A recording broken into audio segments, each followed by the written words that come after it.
And boom, just like that, we are live. We are live. Welcome to episode number 77 of R is Untitled. And of course, I am R. Thank you. I serve as host and moderator. Also joining me is Day One. Day One. Originally from the BX, the Bronx, Boogie Down, all that, and then some, now residing in the Carolina. My man Dominic Donato is joining us tonight. Thank you, Dom, for being here. Welcome to the show. What up, R? Let's roll, baby. Let's roll. You know, we always start off just you and me, and then the rest of the folks come chiming in whenever they're ready. So, that's okay. I'll ride. And I don't want to hear nobody. I text everybody right on our list, and right. I know Craig is closing, so right. He won't be here. No, it's all good. It's all good. That's all right. Like I said, as long as it's me and you, that's all that matters. And our boy Ronan, who is in the chat room, 9 times out of 10. We'll certainly hear his voice from time to time, and that's always a pleasure. But like I said, we got a kind of, I don't know how long the show's going to go. It all depends on if we cover every move of the NBA free agency season in 2025. So with that being said, I will say this, R. Go ahead. Since we've been cutting down the time, I think it's been more poignant, if I can use that word.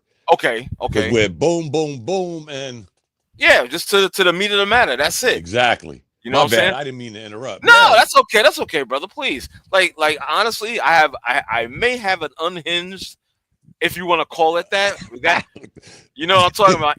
Can't stop, won't stop. Take that. My boy, that. He that's when he texted me. I just saw his text. He said, I'm with family, but I got to get in on the unhinged portion. Steve. Oh, yeah. Steve Azul. Okay, gotcha. Yeah, I gotta talk about that dude for a second. And what really pissed me off, if I'm gonna get into a little bit of it, was the reaction. I saw some disturbing footage. I'll just leave it there. Of our people acting up. Y'all get into it a little bit later. It just pisses me off, man. It's social media. That's why they call it unhinged. Yeah, I got it. Yeah, exactly. And they were truly unhinged, and I was really pissed off about it. So I gotta get that off my chest, man. I gotta wonder why. When is the fuckery gonna stop? It won't, it won't. That's the sad shit. But we're here for it. Oh yeah, all day long. Let's get started with the show today. First thing on our docket is the NBA 2025 NBA free agency moves. Who were considered winners and losers? I'm gonna tell you right now. I'm gonna start off, and I'm gonna say that our team, the New York Knickerbockers, were some winners in this deal, in this all season so far. Any other moves are gonna be made by them? I don't see it. I really don't see it. I see people throwing shit on the wall, talking about LeBron, Giannis. Giannis. I'm like, yo, we don't need those type of moves. The type of moves they just did, Jordan Clarkson. You know what I'm saying? Now, I'm not too well versed on Jordan. I know he's 33 years old. I know when he was with the Lakers, he was a good player. These last couple of years, and it's just me, he seems to have fallen off just a little bit. But at the same time, 33 years old, he could contribute. You know what I'm saying? And with our new coach, there's always a hope that he'll utilize the bench a little better than Tibbs then, develop the younger players. They also brought in this, what's this guy's name? I don't even know how to say it. Yeah. The muscle guy from Philly. Exactly. Well, he played for Philly, then he went overseas. Right. I forgot how to say his name, but I think his first name is Gerson. If I'm not mistaken. I'm not even gonna try, man. But I think people know who we're talking about. I can't. Yeah. So they brought him in. So you got him. You got your boy, the Egg McMuffin, IQ. I'm talking about Karl Anthony Towns. And do we still have Mitch, or is Mitch gonna be movable? No. Well. That's Yeah. I'm trying to think how that's gonna work. I don't know. I will say this. Yeah. Being a Knicks fan, as we are, we're always going to have, I hate to say the cray-crays out there, Gorashin Yabusele or something. That's right. That's close, I guess. But yeah, exactly. We're always going to have the Like one of the things I heard, and again, you hit it on the head. Clarkson's 33 years old now. He's not that 23-year-old kid that was on the Lakers. No. That being said, do we really got to get into, hey, this guy played for the shittiest team in the league and he couldn't break the starting lineup? Now, was he just comfortable coming off the bench? I don't know. We don't know the kid. We weren't in Utah. We don't know the ins and outs. Right. But here's the one good thing, minus the Tibbs theories. We don't got young guys on the bench no more. That play the kids, that shit is over. There ain't no more kids, man. Who is a kid that's on? What's the kid's name? Kolek? The left-hander. Kolek. Is it Kolek? He's a kid, isn't he? Yeah. Well, he's 22. I think he did 4 years in college. So okay. He might he's got be that going for him. Yeah. But what my point is, we gotta get beyond that. He's 24 years old, Kolek. Okay. We don't have no more kids. This ain't the dawning of RJ Barrett, Emmanuel Quickly, who everybody bitch didn't play, but they all played enough to get pretty damn good contracts, didn't they? Even Obi Toppin. You got everybody play the kids. Them. That's over. I will say this, so we don't beat this horse to death. It wasn't that long ago we were on this show, and I said the one thing I want Leon Rose to do and concentrate on is taking care of that vet minimum. Now, we got Clarkson on the super low because they bought him out. Right. So once he cleared waivers, he can say, I'm going to play for R, I'm going to play for the Baghdad Bullies, whatever. So, again, we use the on-the-low money, which we wouldn't have been able to do, R, because we're close to being at them aprons and tablecloths. But we got him on the low, and the guy's name that, forgive us people, that we can't say, we got him on the cheap. So let's say you don't bring Payne, don't bring Landry Shamet back. We basically broke even. Right. But here's what I'm afraid of. Where's the perimeter shooting? Other than Karl Anthony Towns, 7'1", you know, and I love these guys' theories. Mike Brown's going to come in with X's and O's and James and Joes. What NBA are they watching? I noticed the NBA lately is basically a ISO heavy league. Yep. And we got one of them on our team. It's an ISO heavy league. This ain't the 86, 84 Celtics. No. The ball movement is at a minimum. Right. So that being said, at least I still don't think, honestly, and we're Knicks fans. Right. Where's the starting guy that's going to replace Hart? I think that's going to be the elephant in the room. I mean, he's a good player. He's a hustle. Yes, he is. You wish you had 5 of them, but is he really a starting small forward, whatever his position is? No. Or is he better coming off the bench? We've talked about this extensively. Yeah. And the consensus has been he'd be much better effective off the bench because that energy that he would bring and the rebounding and from coast to coast, he's damn good at that. That's what he does. And against the second unit team of the opponent, he'll be effective. You know what I'm saying? And again, you're bringing that grit. You're bringing that you're coming to the team, to the game with that hard hat mentality. You're doing the things that other guys won't do or can't do as well as him, should I say? And now there's no more ifs and ands, and Tibbs and the favorites, and right. Because again, my spidey senses were tingling this week. When they said Rick Brunson was safe, I'm like, man, didn't we just talk about this? Bro. If he comes back before we hire a coach, what did I say in the text? What did Denzel say in Inside Man? When there's blood on the street, somebody got to go to jail. Somebody got to go to jail. Exactly. Let me tell you something. And this is why, again, I'm blaming the Brunsons. And I shouldn't say blame. But, again, they have a hand in this. Our boy, Mr. Live, is there. Let's bring him in. Yo, sir, Mr. Live, sir. How you doing, brother? Dominic, right? Big Reg. What's good, boy? What's going on, brother? How you doing, man?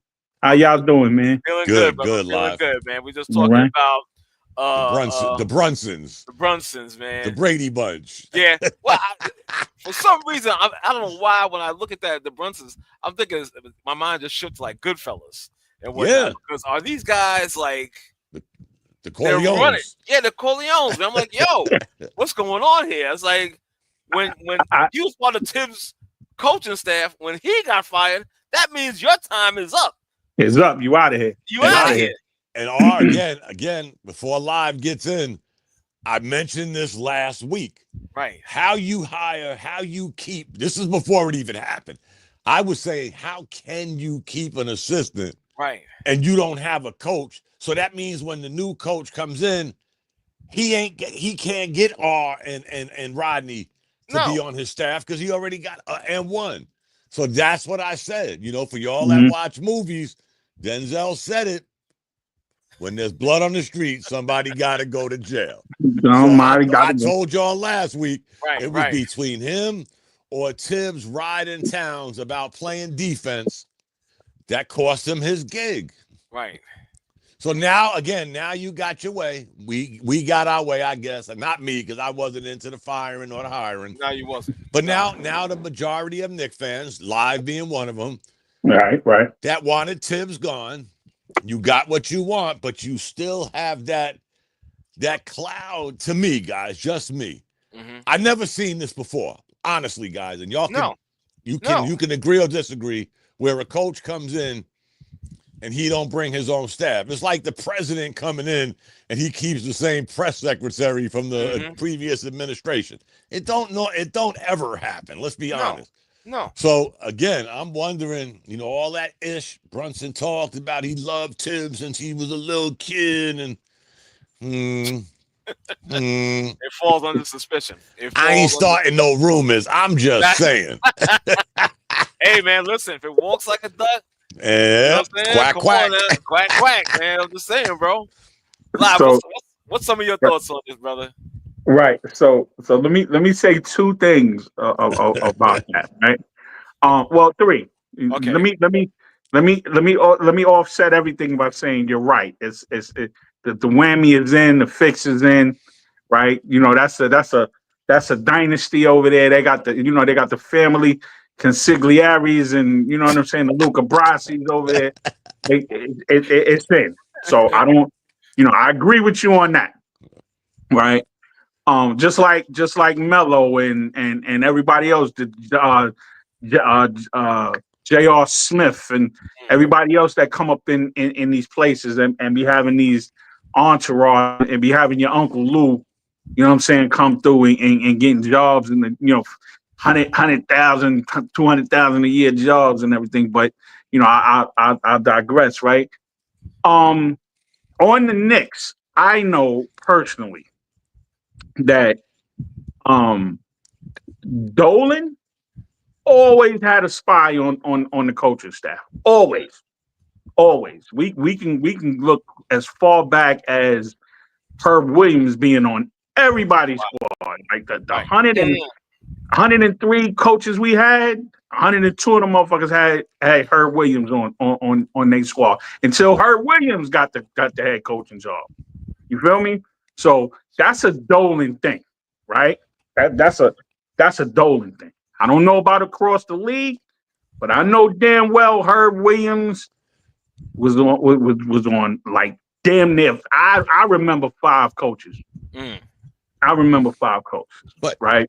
But was Herb that guy though, Live? No, that we all loved, that we didn't want to see him go. And well, I mean, again, I was.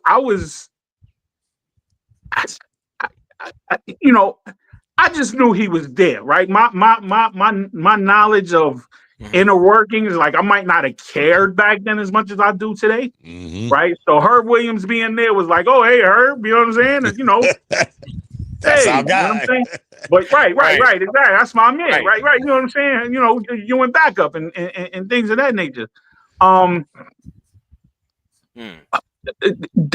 read that they, the two things is the second thing is I read that they're giving Brown full autonomy over who we bring in, but that most of the people that's there is be there because you got Mo Cheeks there, you got all of these other really highly touted people, including I don't know why they're giving this cat so much credit, but the guy that's coaching the summer league now, he had the best record in challenges this year and shit.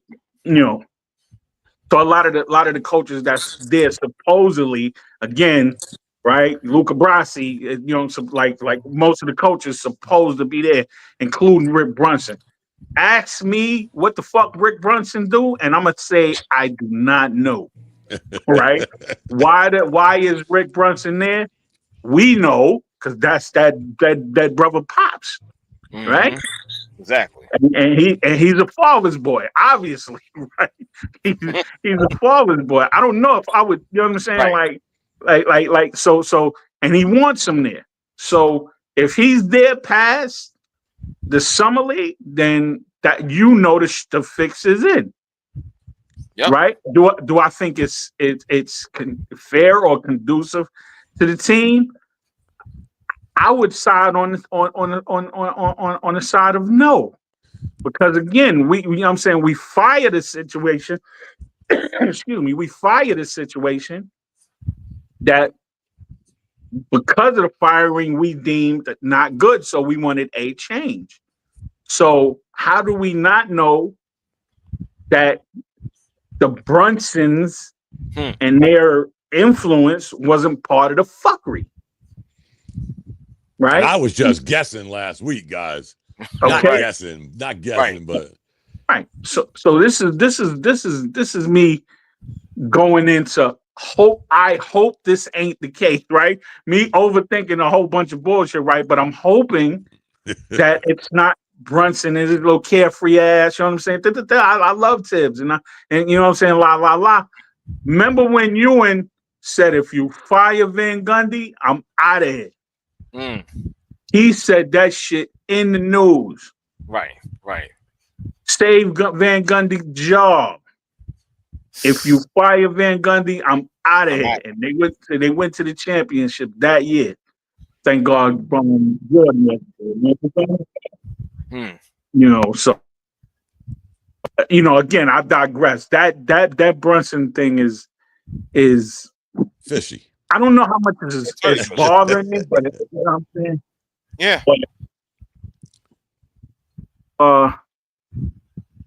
you know what I'm saying? Yeah, brother. I say I would prefer Brunson's Pops not to be here. Exactly. Same here. Because like you live. What is this guy doing? I just don't understand. Again, are you there? You're there because of your son. Period. And regardless, right. I know he played for the Knicks back in the day. I get that.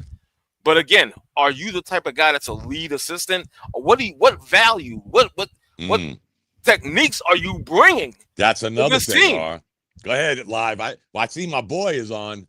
No. I you know what I'm saying? I agree with that 100%. Cook. No, you're cooking right now. Don't forget, guys. You know what I'm saying? For real, man. What does he bring? They hired Pops before they signed Shorty. Yes. Remember?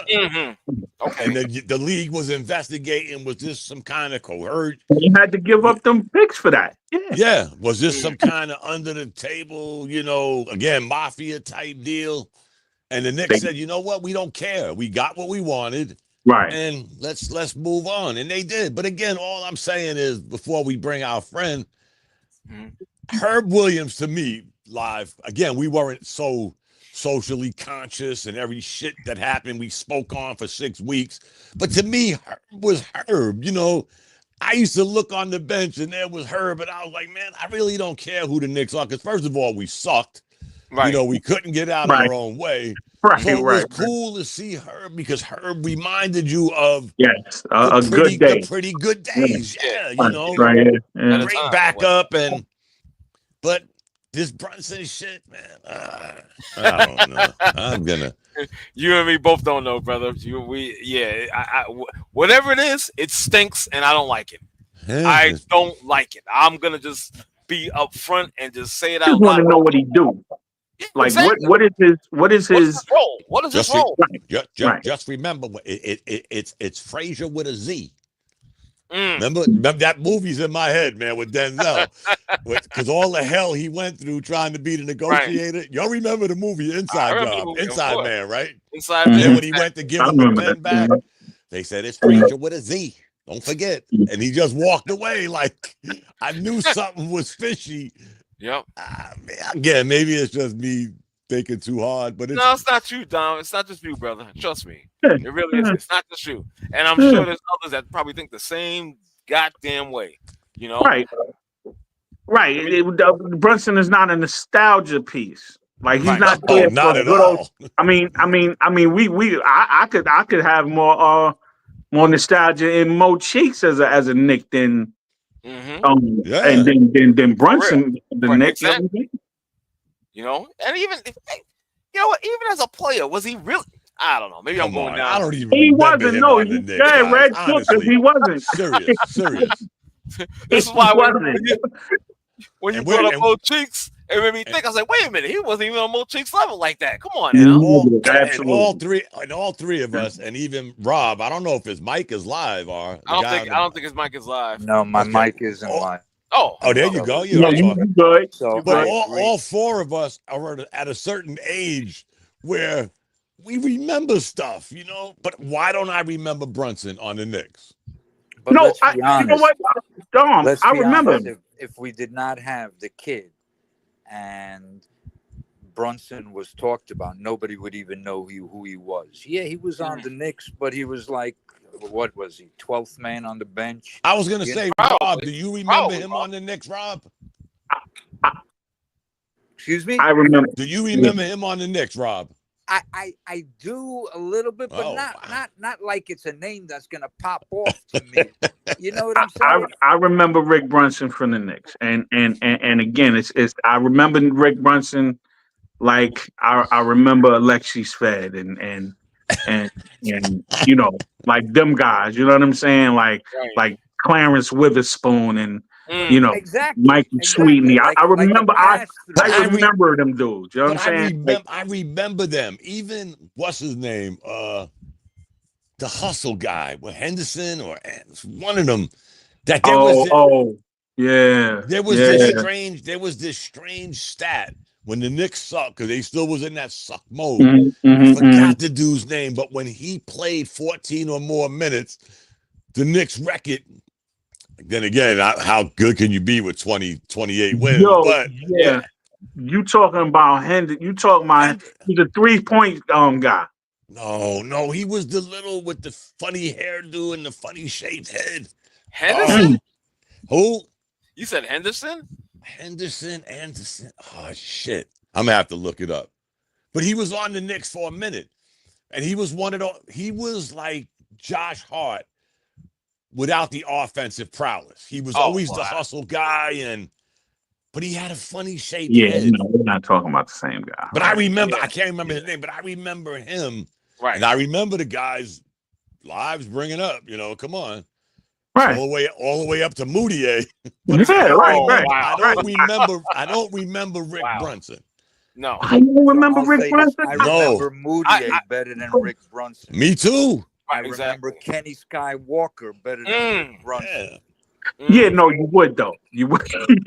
Yeah. Like Brunson wasn't that guy. Like he really wasn't that guy. He was in the same ilk as shit. I want to say that would be giving him like he wasn't that good, man. And he didn't get that much burn, right? But he was on the club for about 2 or 3 years, if I remember that right. And we was I know I was always looking for him to do something, and he never quite did it. Like still looking to this day, and you're still looking to this day. Yes, still looking to this day. Yeah, if you get my drift, you know what I'm saying? Because again, what are you doing on that bench? I mean, we don't know what he's doing on the bench. Is it the fact that like how your relationship might be with those players due to because you were again, Dom had pointed out he was there before his son was a Knick. Yeah. You know what I'm saying? I don't know what he does to justify him being an important cog on that coaching staff. I don't see it. But wasn't he always with Tibbs? No, I don't think so. That's a good I question. think in Minnesota he was there with Tibbs too. I gotta look that one up. I gotta look that up as well. Yeah. That's a good point. Yeah, that's a very good point. You know what I'm saying? But again, what would make him stay in a Mike Brown? Because his son is. Yeah. I have a big problem with that. I really do, and I'm going to tell you why. So Mike Brown is his own coach, and I get it. Rick Brunson, his son, is Jalen Brunson. Whatever ends up at the end of the day, if Mike Brown decides this game, because they don't have a dominant center, I want to feature Cat and so on and so forth, but Rick Brunson might want to feature his son, and it causes underlying issues that you don't want to have. And that's the way I look at it. When you hire in any career, you can be at your own job. When you get hired as the manager, 9 out of 10 times, everybody who's on is gone, and you bring in your own crew because you run things your own way. And to me, that's that, especially in sports where it's a team game and it can cause a split. I don't know if it will. I don't know if it won't. If they want to keep him in the organization, good. Make him a scout. Send him to Yugoslavia to scout some Russian kid or whatever. Put him upstairs, let him smoke cigars with Leon Rose. I don't care. Just don't have him on the bench. That's my issue. Can I ask you guys a question? Just looks fishy, guys. I'm sorry. Go ahead. I'm sorry, Live. I'm sorry. Yeah, no problem. No problem. So, so this is somewhat in connection to that kind of fuckery, right? Remember the first 20, 30 games where Cat was like this? Jared Jeffries. Oh, wow. Jared Jeffries? Wow. Oh, okay. He was part of the Linsanity craze. When Dan Tony with his bum ass had Jared Jeffries and Malik Rose shooting threes. You understand? Where all both of them had a career 19% from behind the field. You know what I'm saying? Behind the line. Bum. Not to go overboard, guys. I think this is why I remember him. Jared I don't think our record was that. Yeah, we were 36-30, honestly. But listen, not to change, but look at the players we had on that team. Mello, Bibby, Chandler, Baron Davis, Tony Douglas, Landry Fields, Josh Harrelson, Jared Jeffries, Jerome Jordan, Jeremy Lin, Steve Novak, and Amon Shumpert and J.R. Smith. Right. And we still couldn't get out the first round. No. Right. No. That was a pretty good team, guys. That's why I remember Jeffries, because there was this serious, guys. There was this stupid stat that when he played like 12 to 14 minutes, the Knicks were like 14-2 or some crazy shit. And he wasn't a stud guy. But I remember him. I remember him more than I remember Brunson. Yeah, right. Exactly. He wasn't a stud on the Knicks, but he was a Isaiah Thomas holdover. He was a glue guy, though. He was an excellent dude when he was on the bullet. It was like I said, he was like Josh Hart without the scoring. Right, and he was always hurt on the Knicks. Always hurt on the Knicks. That's what I remember most, to tell you honestly. Right, give him a buck, man. I remember him being injured a lot. Yeah, he was always hurt.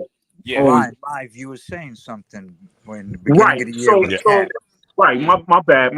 Right, that Dan Tony, I get triggered. You see the hand when you say Dan Tony, right? Yeah.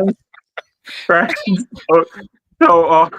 So in that first 20, 25 some odd games, Cat looked like this dominant giant in the league. Right, he was doing damn near 29, 15 reads. Right, 5-6 assists and shit. Right, it was like, oh God, like, oh, we got the deal and a half. Right, where did that go? That's the question. Where did that? Right, because it was steady for about 25, 30 games, and then Brunson start chucking again. That's when it happened. Right there. Yeah, that's when it happened. so who, right? Right? Because it goes into some further about Tibbs or whatever the case may be, but still, right? Who said, fuck that? We going away from this. Right? And was it the players? Or was it Rick Brunson? Was it Rick? You know what I'm saying? Like the same, you know what I'm saying? Same thing the last brother just said about, like being influential and him being on the bench and shit, right? Who if the coaches initiate plays, right? Why did that shit change overnight? Right until by the playoffs, nothing conducive to a well-oiled machine on offense was visible. Right? Who instigated that? Was it Rick Brunson? Like, yo, I need my son to run this fucking offense. That sounds about right. Right?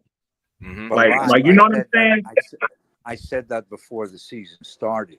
When they gave Jalen the captain spot immediately, right when they made that trade for Cat, because Cat's a known all-star.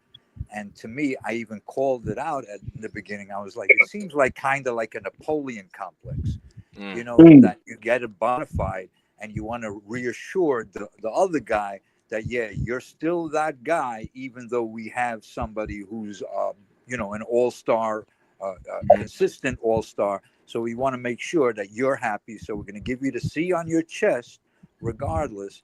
And to me, that at times it just seemed like became, after, like you said, the first 25, 30 games, it became clunky because then it wasn't conducive. It wasn't a team anymore. It was like Brunson's team or Cat's team. Right. And you saw that in the playoffs when Cat played with the bench. Yeah. He was that guy. Yeah. And then when the starters came in, it was Brunson was that guy. And that's how we lost that game against Indiana. Remember? Game 1. Yep. Everybody, I'm not that guy. I always put the responsibility on the player because I always say this. It's a players' league until the players don't play. Then it's R's fault, Tibbs' fault, Lodge's fault, Dom's fault. It's everybody's fault but the player. But it's a player-driven league. And we saw it. If you didn't see it in that last minute, and me and Bishop brought it up last week, in that last minute and 30 seconds, say what you want about this, that, and the other. This dude turned the ball over 3 times, couldn't hit a foul shot. But we're going to sit back and say, man, R didn't have some X's and O's. I say this all the time. It's the NBA, fellas. It's not the NFL. I don't see somebody with a chalkboard every 5 seconds drawing up plays. The point guard got a mic in his a thing in his ear like the quarterback. This isn't the NFL. The NBA is driven off of players. And this player blew the goddamn game. It's just that simple, guys. I don't care how you slice it. And I think, and it's just me, fellas, I said this, I think that and the fact that Tibbs was tired of this dude not playing defense, both of them. To be honest, I said this all year, guys, so I'm not going to turn back now. Hopefully it changes. I don't see no coach 360 in these two individuals. We pray they do. But it had to be a little embarrassing for any head coach to say, ain't this a bitch? I can't play R and live at the end of the game, or I got to flip-flop offense for defense because they can't check nobody. That shit had to take its toll. It's insane. When Don had said that shit, I was like, "Yo, this some bullshit." We saw it though.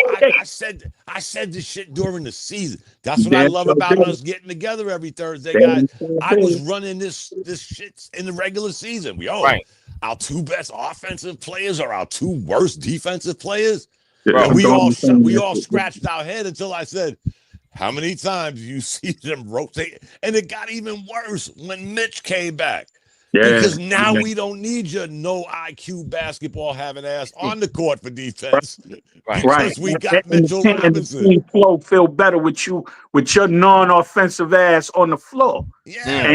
And one of the most prolific scorers in the league on the fucking bench. Tell the truth. Tell the truth, guys. And me and Live have been on this bandwagon for about 5-6 years with the get Mitch out of here. Right? Until last year. Until last year. Me and Live were like, Okay, I gotta. effed up. We effed up. No, no doubt. But I feel you. I feel you.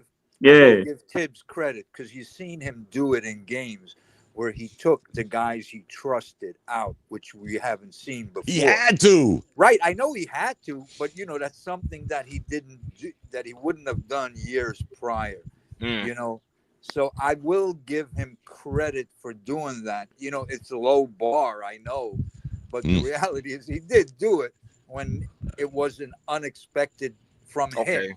I think that was the nail in his coffin, though, Rob. I'll die on that hill. I think that was the nail in his coffin, that he exposed that I can't put these guys out there. They're our two best players. But and guess what? It came to fruition when he brought Brunson back in that game against Indiana. All the shit he coached against, since we always blame him for everything. He ran that gauntlet during the season, during the first and second round of the playoffs, and he went against it, against Indiana, and it blew up in his face. It blew up in the Knicks' face, actually, because you know, me and Bishop don't agree on jack, but we damn sure didn't disagree on that one, because we all watched the game, 3 turnovers, can't hit a foul shot. All of a sudden, this team comes back from 100 points in 6 seconds, and this dude's scratching his head like I'm Jalen Brunson. No, you ain't Walt Frazier, man. Dude, I'm gonna tell you honestly, this may sound crazy, but I gotta put it out there anyway. Having Jalen Brunson, it's a gift and it's also a curse. Yes. One thing I've learned. It's one thing I've seen is having him is a gift and a curse. James Harden. I agree. James Harden. Yeah. He reminds me of James Harden. Dribble, and then all of a sudden he throws it out to live with 2 seconds. Again, something else I said all year, live. I never see this guy 6 or 8 assists. I don't know how he's, because I don't just see the stat sheet. Yeah, but I look in the box going, it's like Jones, 6 assists. I'm like, right. I must have been going to get something to eat. I don't know, because it's the dribble show, and just like Harden, he plays that matador defense. So I mean, we got to live with it. He's on our team.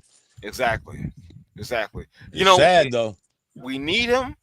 Yeah. But I just like to see a little bit, and I'm not calling him stupid. I'm not saying he has a low basketball IQ, but just play smarter. That's all I'm asking. Play smarter, and on a defensive side, move your feet. That's all I ask from this guy. Don't be the worst. You can't be a lockdown. I get that, but don't be the worst. I need. Don't be a liability. Right. Yeah, right. I need. Okay. I need Mitch to start. Right. Yeah. I don't know if we want to get into this right now. You understand? I know y'all got a lot to talk about. We still on that kind of Coach Brunson shit. But as far as Cat and his defense, it'll never be there. No. Never, like I done seen too many players like him, Melo, right? You know what I'm saying? Like these guys who will not play the right kind of defense, or will not at least be in a position or position themselves to be in the play good defense. You know what I'm saying? Right. My thing is, Mitch needs to start. Somebody need to be on that motherfucker weak side to help him stop backpedaling. Don't backpedal. Don't drop. Okay, damn. Now I got to come over and help. Shit like that. Or don't drop enough so I can at least help. He'll never get it. Right. He'll commit, and then somebody gonna blow by his ass, and he gonna get petrol right all over again, and don't want nobody to blow by him. But now you're susceptible to drop shot. You know what I'm saying? Like you're susceptible to stop and pull. Like you giving everybody the room to work wherever they need to work at. And they doing it on you. Now, again, Brunson is getting overpowered. Not that he don't play good defense, he just can't. Right. Okay. You know what I'm saying? Like he's there and he can't foul out. So he gotta let some people go. You feel me? Like he can't play the defense that he needs to play because he won't foul the fuck out. It's like dog. We need Mitch to start. We need him to start, We and we need him to start because our front court is. It's a weird give or take, guys, because again, me and my stupid numbers, the Knicks were the only team in the NBA that starting five averaged over 102 points a game in an offensive-driven league, which we was always falling behind on. Again, another knock with Tibbs. He's so into defense. He's so into defense. But now all of a sudden, you put together a starting five that's averaging over 102 points a night. On average, 102. Some nights, and that's with Josh Hart starting, guys. Josh Hart, not Jerry West. Josh Hart. Josh Hart. And we're averaging 100. So now you want to go from that back to the Tibbs syndrome. Like, why didn't you just keep Tibbs and say, hey, Tibbs, let's go back to playing defense? Because that's what we're going to happen if we. And you know what? Live is not wrong. I kept saying this too. That's the reason the Minnesota Timberwolves bankrolled 5 years of their draft picks to get Rudy Gobert, because they knew this guy can't play defense. And he wants to be, a 7'1" jump shooter, 3-point shooter. Yeah. That's so what he wanted. They went out and got Rudy Gobert to at least protect the rim. Right. He was a good offensive rebounder. Sound familiar, don't it? Sound like Mitchell Robinson. I don't think neither one of them are super fluid. So do you sacrifice that not getting 102 points? Yeah. And still you're gonna get whatever Josh Hart was giving you coming off the bench. Right. Yeah. You do it. Why can't I ain't even letting you finish, Dom. You do it. That's all right. That's all right. No. You do it. Well, why can't they utilize two big men as starters? Didn't it work for OKC? I mean, can we not utilize this in a way to make it work? Well, OKC, I think one was more athletic. Okay. Let's just keep it a buck, guys. Okay. I'm just going to more athletic because who else is a handler on the team? So now we got Mitch, we got Jalen Brunson, we got Mikhail, and we got OG. That's going to be your starting five. Yes. And now, okay, that's fine. Now, everybody has seen what Indiana did. 5 more turnovers per game than he did the regular season. That's what happened because there's nobody else to bring up the ball. Right. We got it. I know this is hard, guys. I don't want to cut you. I know this is hard, and I say it all the time, R. It's hard for people to believe that we can bring up a negative aspect of our team. Just because we lost or we thought we should have, that only changed in the playoffs. I don't remember one person saying the Knicks were going to win the championship in the beginning of the year. I don't remember nobody saying we were going to the conference finals. But that being said, sometimes we really got to sit back and say, you know what? They were the better team because what they did, guys, they did exactly what Boston did to Dallas last year. Okay. Boston knew Luka was not a good defensive player. I don't care what they say. Oh, he was scoring 36. He was giving up 86 because they went right at him, play after play. And what did Indiana do? They went right at Brunson. They ran right around Karl Anthony Towns. And Mitchell Robinson was the semi-slower down. I'm going to slow this shit down a little bit. But they had so much bench, guys, that we just couldn't keep up with that. I blame the coach, the fairy godmother, the hot dog vendor. They just exposed us, guys. It took it took 3 rounds. It took 3 rounds in the playoffs. But we finally just simply got exposed. Yeah, I'm going right at these two dudes, man. But may the better man win. I agree with you on offense. But on defense, what they did is they blitzed Brunson, and they That's what I'm saying, Rob. They went right at these two clowns. Right. And so by blitzing him, it caused all these turnovers. And this is one of the stats that I keep telling everybody. Knicks lost 4 games to Indiana. In those 4 games, our 2 best players, which is Jalen Brunson and Karl Anthony Towns, versus their 2 best players, which is Halliburton and Siakam, the Knicks, those 2 guys averaged 5 more turnovers than their two best guys, and the average margin of victory was only 6 points.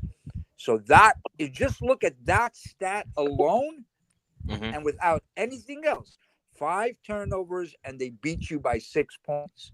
And that's literally the difference in winning 4 or losing 4. And right. that's because we had nobody else to handle the ball. True. I'll definitely. But when you say blitz, do you mean what do you mean by blitz? When he had the ball. Whenever he had the ball, they pressured him wherever it was, full court, 3/4. Oh, no question. No question. But I also think that it was the 6.5 people they had on him the whole game. That too. Right. I mean, like he did not see 3 people. Like he saw Naismith, he saw Nimhart, he saw Matherin, he saw Obi, he saw a whole bunch of bodies. By the time the third and fourth quarter came, Stewart came in. You understand what I'm saying? Like, so again, and this is the shit that Carlisle was doing to everybody. All right, the better team. I'm saying all this to say the better team won. They're from 1 to 12 were on a string. Same mentality, same gameplay. You understand what I'm saying? Again, Cat couldn't do nothing because they played off a heart. You understand what I'm saying? And they doubled him. And when Brunson came up to Raw's point, all right, Brunson, because they didn't double, so they took away whatever 3 we was gonna have. You understand what I'm saying? They took that up by keeping a fresh body on Brunson the entire game. And Tibbs playing Brunson third, you know what I'm saying, playing him without a, and to Raw's point again, nobody else to handle the ball. You know what I'm saying? When Brunson went out, so Brunson had to play extensive minutes. So you playing extended minutes against 5 people. I did, and to piggyback off that, guy, did we address that issue in the off season? No. Unless you're fully bought in with this guy that me and R spoke about before y'all came on, this Tyler Kolek kid. Unless you think he's the next. That's what they think. You think so? That's what they think? Yeah, wow. Well, absolutely. But I mean, because we done exposed it right here. Right? Because again, you know what I'm saying? If like we sitting there knowing Kolek is there and we're not even thinking about him. Right? So that you know, they went and got Clarkson, which I don't think was a bad pickup. Right? No. But they did not price, Right, for the price. Hell yeah. Right? So, but you didn't. You said, okay, we're gonna take the mantra. Somebody need to, you know, we need to play these players, and we need to take a look at Kolek sometime. Kolek, he in the fire right now. The trial by fire is on now. Like he better be in the gym and creatine and cream and clear, and he better be in there getting crazy brolic and be on JJ Redick. He need to go see JJ Redick about what the fuck he did to become a great player in this league, because he bulked up and was able to maintain season upon season upon season and being one of the best shooters in history. He need to go see him to get confidence, but he's a coach now. But you know what I'm saying? But again, Kolek is the one they thinking about who's going to be able to handle that ball. He ain't no kid, guys. I think me and R talked about that. Yeah, we did. He's 24 years old.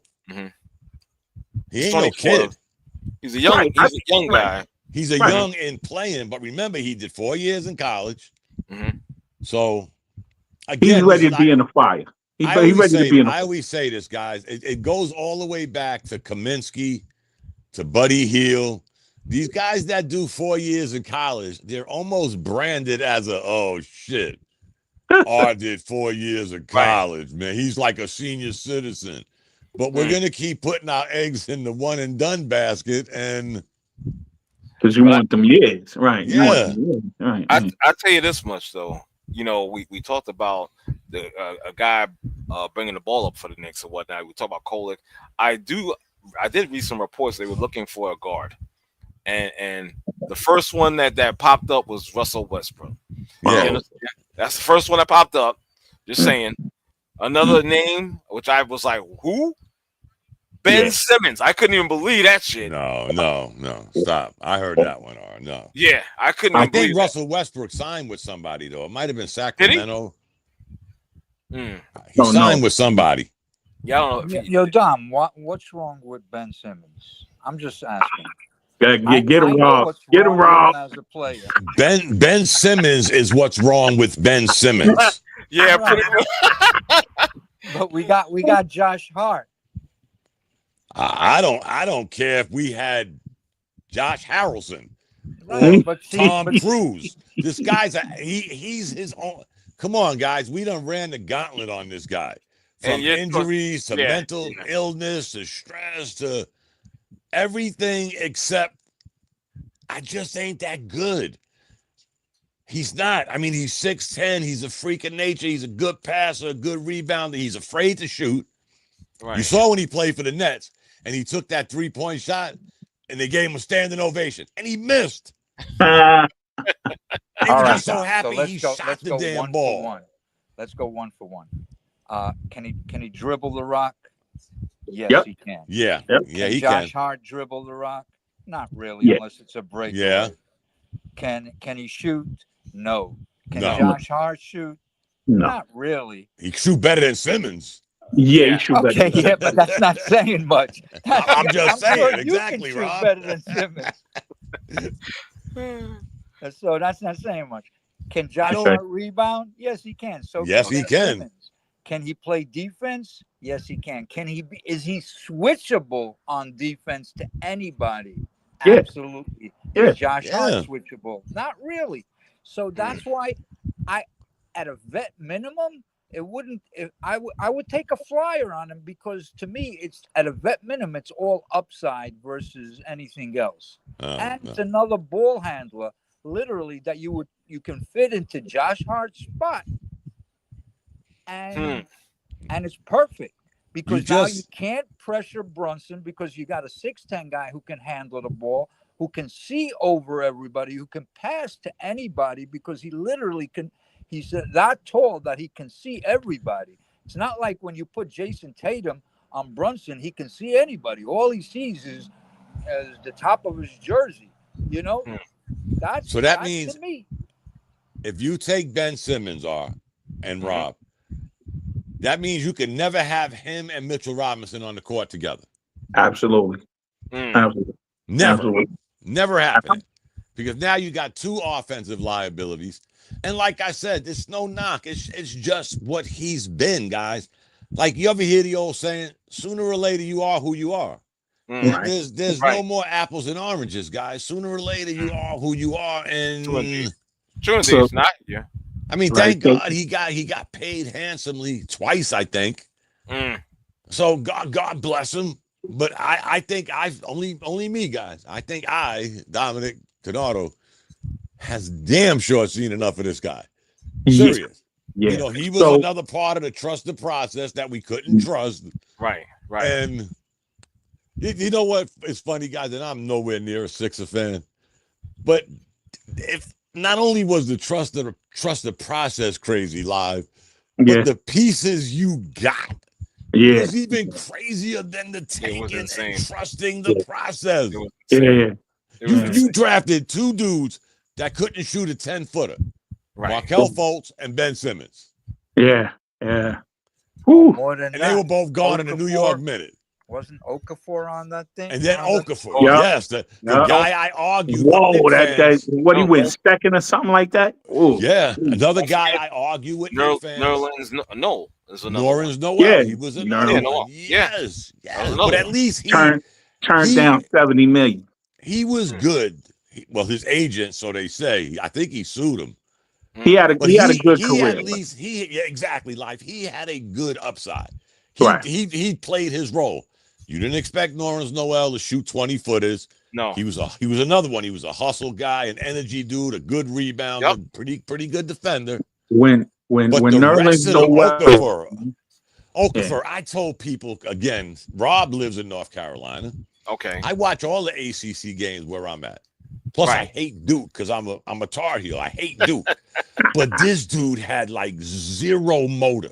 He had less of a motor than Kevin Knox. That takes some shit to have a lesser motor than Kevin Knox. Yeah, that's just a lot. But everybody was like, "Oh, the Knicks should draft him," and that's the year we drafted Porzingis. Remember? Good. Yep. Okay. Yep. And they were saying draft Okafor. What? That's all I can remember saying. What? So, dude can't get out of his way in college, man. Wow. So can I admit something? You like? I'm in the boat with Rob, baby. Let's go, Rob. Let's go, Rob. Get that flyer money going, baby. Get that flyer money rolling, baby. 1.5 for a couture bubble coat before the pregame. I think they still get like $3.5 million live. I think he might. Yeah, he might. I think it's like two. Like somebody with his amount of years. Supposedly, don't marry me to this, but I think it's 2.9 mil. Right? And he sure made enough money. He done robbed.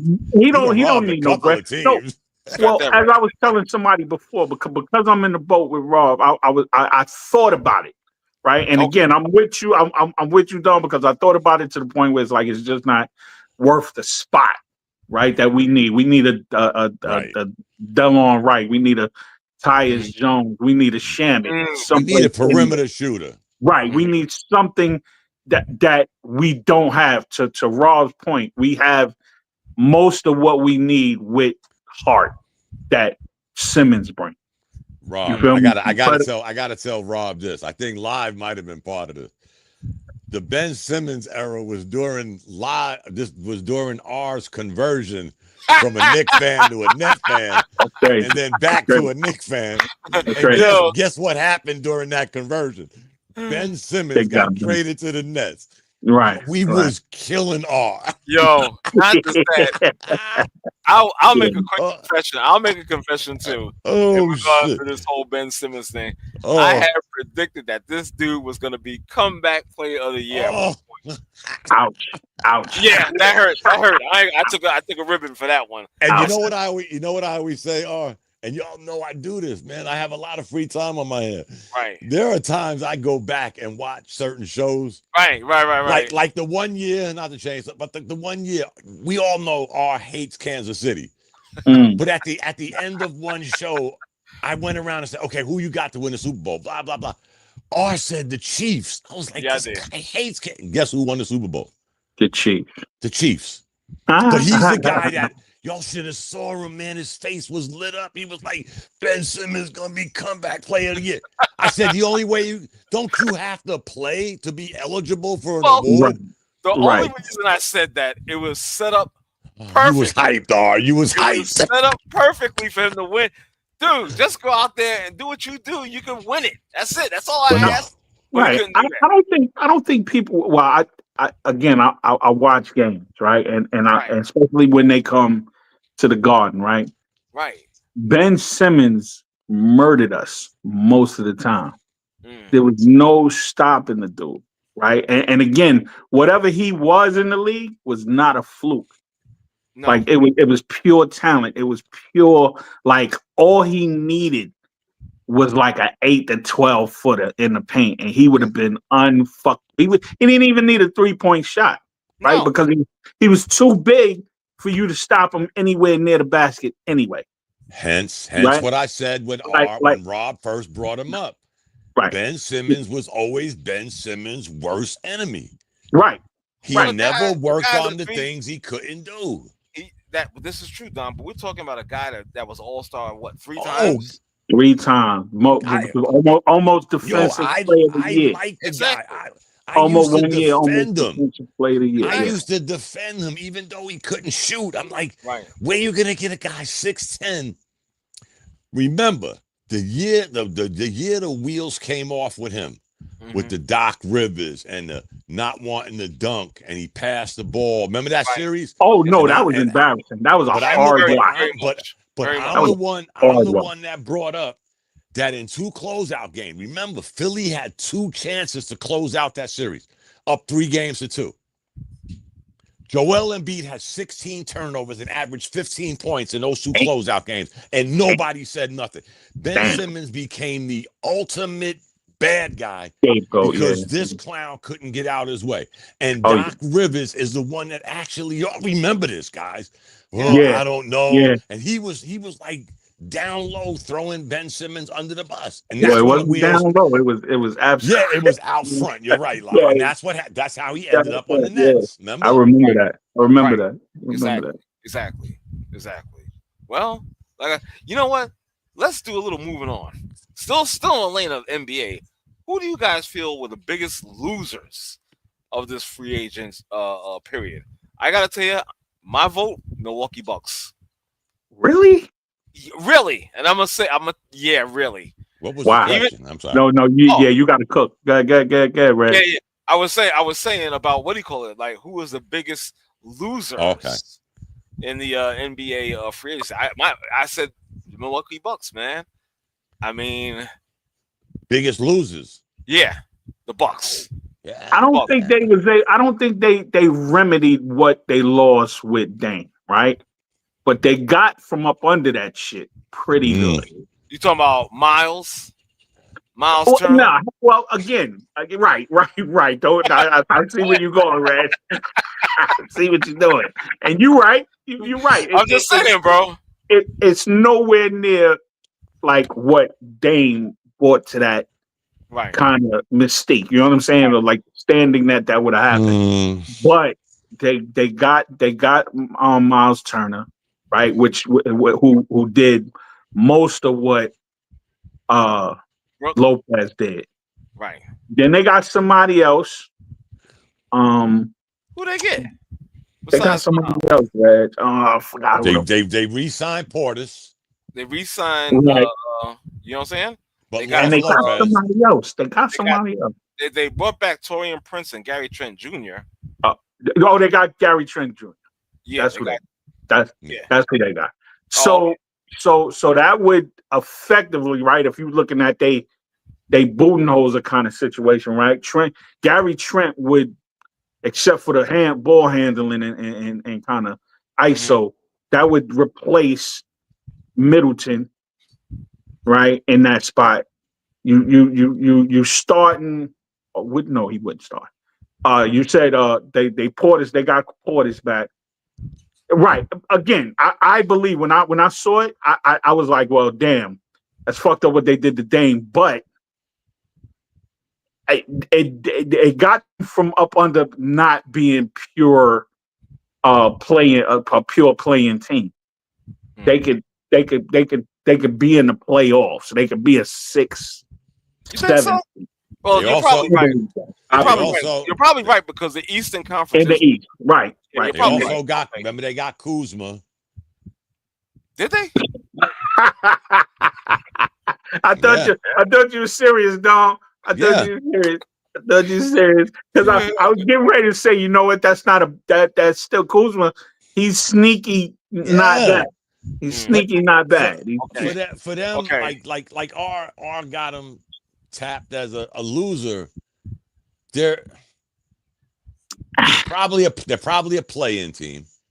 Okay. And that's considering the turnover they went, and I'm like live. I think they were kind of sort of happy they got off that Dame Lillard, that money. Well, remember, guys, we're playing with a lot of different rules. Yes, we are. And until Mr. Live says, and somebody's gonna do it, guys. I said this when this shit started. Somebody's still gonna say, I don't care about the aprons, the napkins, the tablecloths. I'm blowing this shit up because I want to win. You can still do that, guys. Yeah. Mm-hmm. Here's the thing that people think is tricky. Now, stay with me, fellas, and tell me if it makes sense. Okay, one of the punishments is not only the tax, but you have a likelihood of losing a draft pick down the road. Okay. I didn't know that. So what? So what? If I'm a 2 seed, in my conference, or the 4th best team in the NBA, that means my draft pick was going to be late. If I even have a first round pick, it's going to be a late first rounder. Like I said, when the Knicks got Mikal Bridges, okay, some junior high school kid in the Bronx is not going to play for the Knicks in 7 years because we got Bridges. Who cares? Okay. Teams want to get good. They want to get good now. So if you blow out this money thing, yeah, you're gonna pay a hell of a tax. But here's another catch-22 to this, guy. This is why I know the NBA is gonna do what they always do. The Wu-Tang Clan, cash rules everything around me. That money don't go to the NBA.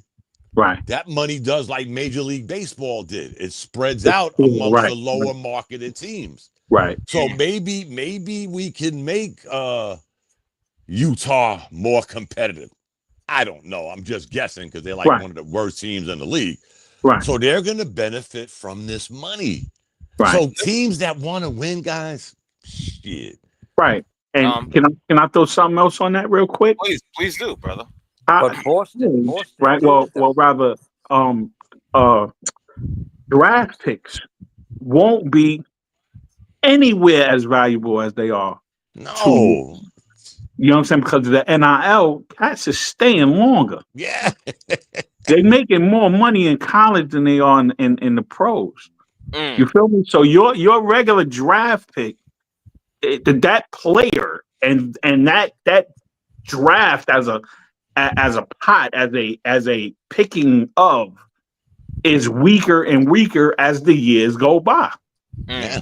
Right? You understand what I'm saying? So it's and this is happening because the NILs are getting stronger and getting more money. And again, don't tell me that the motherfuckers ain't supposed to get their money, because I want them to get all their money.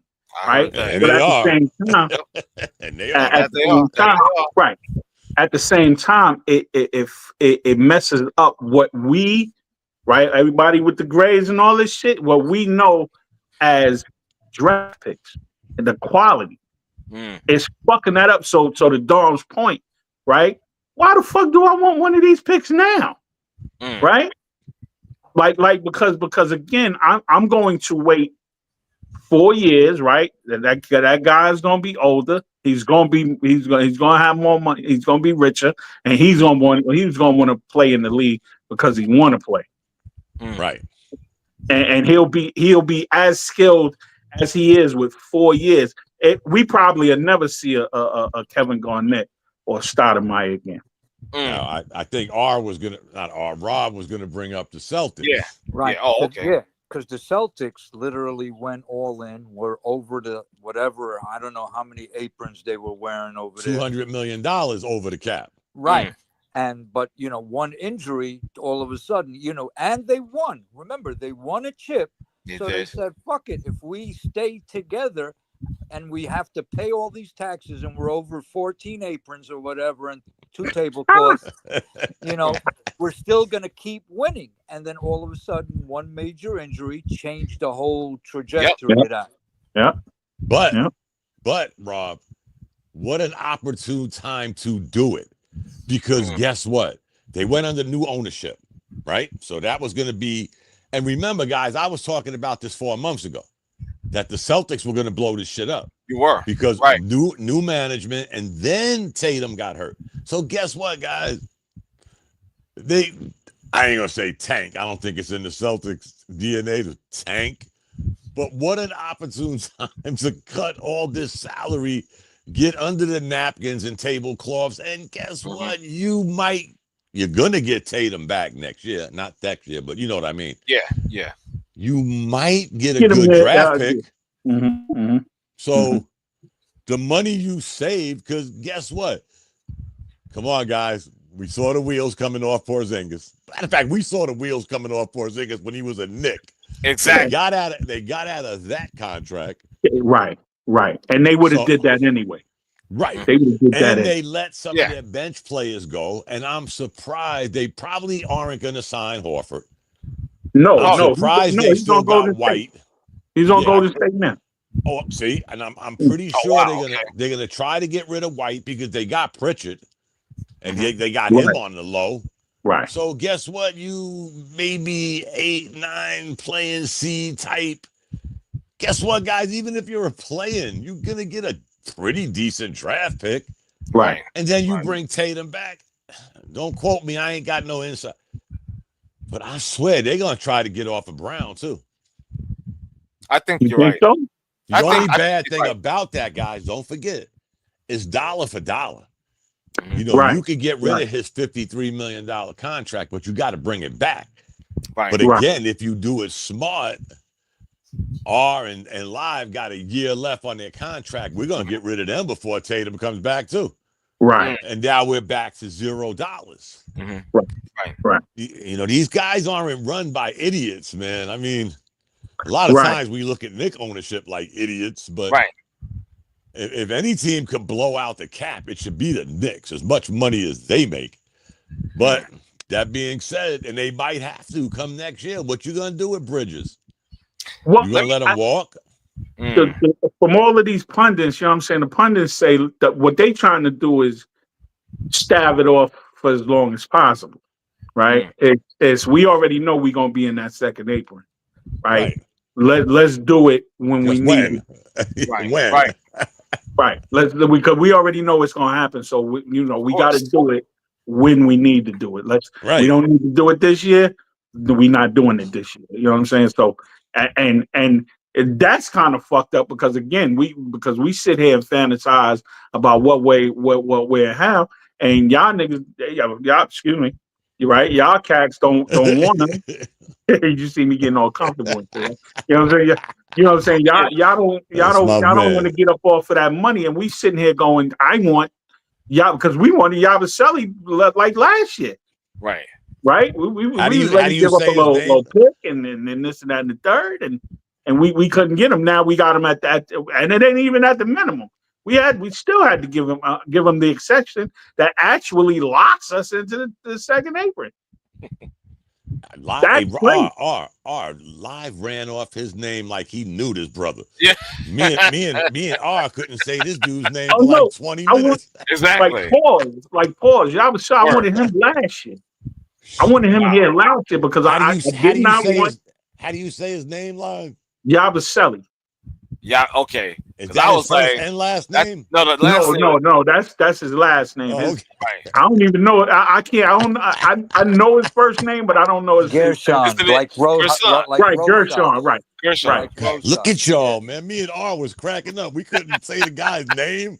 I had the first name. We're talking about. I had the first name. I had the first name. The last name, I was like, okay, I'm not I even ain't try. messing with it. But it's good. You're right, Live. It's gonna happen, Live. It's just when are you gonna pull that trigger? I'll be honest, guys. If the opportunity arose, because again, I'm under the suspicion that we got to get to the NBA Finals. Yes. If you're gonna justify getting rid of a coach that brought you out of obscurity, I agree, and brought you to Game 6, what are you gonna say? Okay, we're gonna give Live 5 years. No, you gave Thibodeau 5 years because when Thibodeau got to the Knicks, we was a laughing stock. We weren't even competitive. No, at all. So you can't have gone from that to this and say, hey, R, don't worry, bro. We're going to give you, because some of these guys might not be on our team in 3 years. You better strike gold now. How many years did they give Brown, by the way? Sorry, Live. How many years? They gave him 5 years? I don't know. I just heard somebody bring up how much time Tibbs had. I was so happy that it was him. I didn't give a fuck. Like I know he was there. I just didn't I didn't see anybody else who we should have gave it to, right? Aside from Budenholzer and maybe Vogel, right? Yeah. I don't see anybody out there who should have got it. I'm with you 100%. Right. I don't think it's fair to even fantasize about Udoka or Kid, right? We knew that wasn't gonna happen, right? We and if it happened, that would have been some real shady shit. Like who the fuck would have fucked with Kid after because he done forced his way out of the 1-2 places already. Yeah, do that to Milwaukee. Yeah, I mean, Brooklyn. Right. So So Mike Brown legitimately for me was the guy. Right. So I don't remember how many years. I'm like, damn, I don't remember. I don't remember how many years he got. Goddamn. Right. Well, maybe they didn't even release the amount. What did you really? Mike Brown 2 years ago. But what did you really get? The difference between Mike Brown and Thibodeau. Okay, he does run an offense. Here we go. Watch it. Right? Ain't me and R had this conversation too. Yeah, ain't no offense being ran in the NBA. I know how you get down, dog. So no, there ain't no offense running the NBA. It's an ISO league. Right. 90% of the NBA is ISO driven. Offense. Right. What has his running the offense got him? How do you fire a coach? Yeah, but what has it gotten anybody? It's all right. But again, you're replacing a player-driven league. So I'll give you an example. Go ahead. When Tibbs got here, our out-of-bounds plays were terrible, and everybody blamed it because we had R.J. Barrett and all these young guys. You know what was terrible last year when we had all these veterans? Our out-of-bounds play. You know what I'm saying? So 5 years. And we still had the same problems. Yeah, and then so that means okay, if we couldn't inbound the ball 5 years ago, and 5 years later, we done finally got out the first round, got to an Eastern Conference Finals, won 50 games twice. It's the first time since Moses parted the Red Sea. My only thing is, what is the difference between them? They're both two-time coach of the year. Right. They're both constantly being fired. Neither one of them have won a ring. You want to give Brown his rings for an assistant. Thibodeau got one of them too with Boston. Right. I just don't see where, again, guys, prove me wrong. We have to go to the finals because you replace a guy that got you here when you was right next to the door. You were knocking on the door. You got the door slammed in your face. So you got rid of R and you went and got Rob. So guess what, Rob? You better get us over the threshold. Or this shit was all for nothing. I agree. I don't believe that. But sometimes coaches, after X amount of time, fall flat. And I'm not blaming Tibbs, and I'm not blaming the players. Everybody's to blame. I'm blaming the players. Right. There's definitely right. You got to blame Tibbs for what Tibbs got to be blamed for. He's not the full blame. Right. But again, but guys, let's go with how do you go from zero to how do you go from zero? And we all know the rumors, what was going on. Everybody with the top secret recording from Obi Toppin, whatever it was about him, players ready to fight Tibbs. And every year there's some kind of controversy that goes on. And Tibbs got the benefit of the doubt. Let's just call it what it is. Benefit of the doubt 4 out of 5 years. For example, when Fournier was complaining, he ended up, getting splinters out of his ass at the end of the bench. When Obi was complaining, he was traded. Right. So every time there was a controversy between a player and coach, Tibbs got the benefit of the doubt, which deservedly so, because he's in charge. Right. And they ain't shit. Right. They ain't worth the conversation. We didn't need like the inside. We ain't need an Inquirer or a Star magazine to figure out the bench players ain't like his ass. But they weren't that good. Sooner or later. If we keep on going to their inabilities, right? Why the fuck they on this team? Right. My point exactly. So again, it's you know what I'm saying? Rick Carlisle didn't say that shit about Stewart, right? Is Stewart somebody who should have got 20 minutes a game in an NBA team?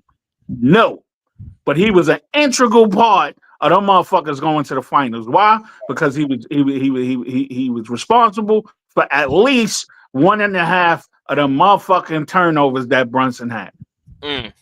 That's what I'm saying. We wouldn't know that under Thibodeau. We would never know what DeLon Wright had until he played him the last part of the Pistons series where him and Shin started. Go back to Mathurin. Mathurin was basically thrown to the end of the bench. Carlisle said, "You're not doing nothing." And boom, you never saw him again. All of a sudden, pops up against us in the playoffs and shows out. So big time, big time. Right. But he was a starter, guys. This guy he was actually a starter. Right. No, 17 points. They was talking about him being. But nobody's gonna blame. Let me just throw this out there real quick, guys. First of all, Obi Toppin averaged 2 more minutes as a pacer than he did under Thibodeau. Right. That's just number one. Right. Number two, the 1 year the Knicks did. I bring this up all the time. 1 year the Knicks didn't make the playoff. Was the year after Thibodeau developed this team that became one of the best defensive teams in the NBA. Number one in field goal percentage against, 3-point against, points against, the whole 9 yards. The front office decided we got to keep up with the NBA. Right. We got to get some offense. And what did they give us? A washed-up Kemba Walker and a crybaby-ass Fournier that hit a few 3-pointers in the beginning of the year and then couldn't throw the ball in the ocean. So that's why his dumb ass was on the bench. Right. Okay, we squashed that. We never missed the playoffs after that. And here we got guys like Obi Toppin. Tell me which one of these guys that played for the Knicks didn't get paid. R.J. Barrett, who couldn't get out his own damn way, got paid. Emmanuel Quickly played with, got paid. Even crybaby ass Obi Toppin, who stood in the corner half his career on the Knicks, wanting to shoot a 3-pointer. We basically replaced him with Karl Anthony Towns. He got paid. So what's with all of this this guy shit? Y'all must have got minutes because you got paid. Right. So if we talking about that, disagreeing with you. I'm not disagreeing with you, but the way Tibbs is, once you fall out of favor, Evan Fournier, he sucked. He couldn't defend the cone. He couldn't defend the cone. Right. I'll give you that. But he sucked. Rob, I still can't. Rob, wait a minute. Hold up. Rob, you're a prime example, brother. You live in Charlotte. Tell me we didn't see the wheels coming off Kemba Walker 200 years ago. Dom. And the Knicks go and get him. You know what's funny? That's crazy. Kemba's mom lives a half a mile from me. I see her literally at least once every 2 weeks. She told me 2 years ago that Kemba is almost done. He was done, Rob. Come on, man. His mother told him. Wow. That's snapping. Your mother told me. Anybody with a basketball IQ 2 points higher than Karl Anthony Towns saw the wheels coming off this guy. Right. Again, we in North Carolina got the up close and personal look. Right. I mean, it was a great story. I'm coming home. We bit the bullet. Y'all bit that shit. But you came home. Kemba you came home 20 years but too late. His mom never left Indian land to go home either, so she stayed right where she was at because she knew before we knew. Right. He was done. And you remember, Rob, when he went to the Hornets, he brought his mother with him. So I'm assuming she never left because he played for a few other teams, didn't he? He played for Boston. He never played with. Yeah, he played for Boston. He played for Charlotte. He played. He got traded to some team that he never played for, and that's how the Knicks picked him up. Why New Orleans is popping in my head? No, it wasn't them. It might have been Portland or OKC that he went to from Boston, got traded, never played a minute with him.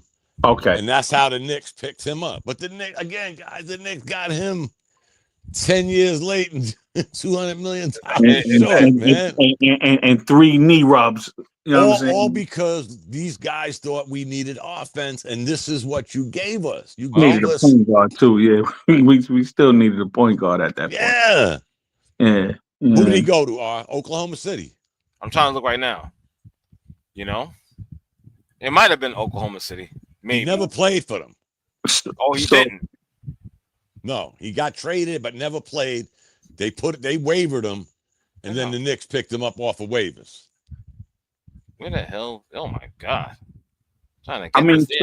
So can I ask the panel like all we know and all we accept from? Do you think obviously with all of that, Tibbs should have got another chance to Yes. To do it. Yes. Okay.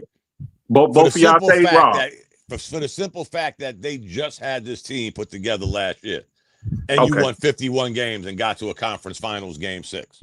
Rob. And to answer your question, it's Dallas. Dallas. I'm really torn on that because I do think Tibbs overstayed, but I don't think it was this year. I think for what the Knicks accomplished this year, he should have been given one more year. Yeah. But I also, in the same breath, I think after 3 years, right, or he should have been gone. Yes. Okay. Damn. You get what I'm saying? That's I mean, I hear you, but you know what? Though, I'm sorry, Live. You know what I think? Honestly, Dom's the one that changed my mind because I was on that fire Tibbs shit a while ago, and Dom actually changed my mind or whatnot. And I'm gonna still stay in that lane. He should have been given another year. And when I say that, what should have happened, I blame management on this as well. What should have happened, management should have called his ass up to the office, said, "Hey, listen, I'm pointing out your shortcomings because I think we could actually get past Indiana and from what we've seen and how you were managing the game and whatnot." You understand what I'm saying? Like Red, they did that this year. He was supposed to be gone last year. The year before that, he was supposed to be gone. That made and me. He's like, listen, you didn't listen to what I said. Right. So we gonna let you rock. But we even gonna extend your motherfucking ass. But they didn't even have that. They didn't have that same roster, bro. No. Bro, okay. So again, but we was right. We was overachieving with the Nova squad, right? And everybody broke down, and everybody got hurt and shit, right? Right. But the problems with Tibbs and his coaching was still there. They were going to fire him that year. They were going to fire him in the middle of the fucking season. He was out of here until a motherfucker started going on a run. Cool. Let's go into this next year. You got to do what the fuck we say. He didn't do it. Right? He wouldn't change the lineup. He wouldn't take a Hart out the lineup. Right? He didn't maximize his bench. Right? All things that Leon asked him about. Right?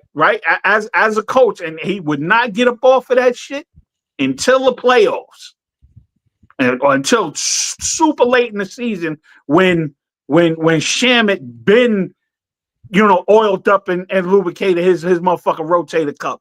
You know what I'm saying? 2 weeks after DeLon Wright got here, he should have been playing. He didn't do it. So we suffered for those are things that what I'm saying happened.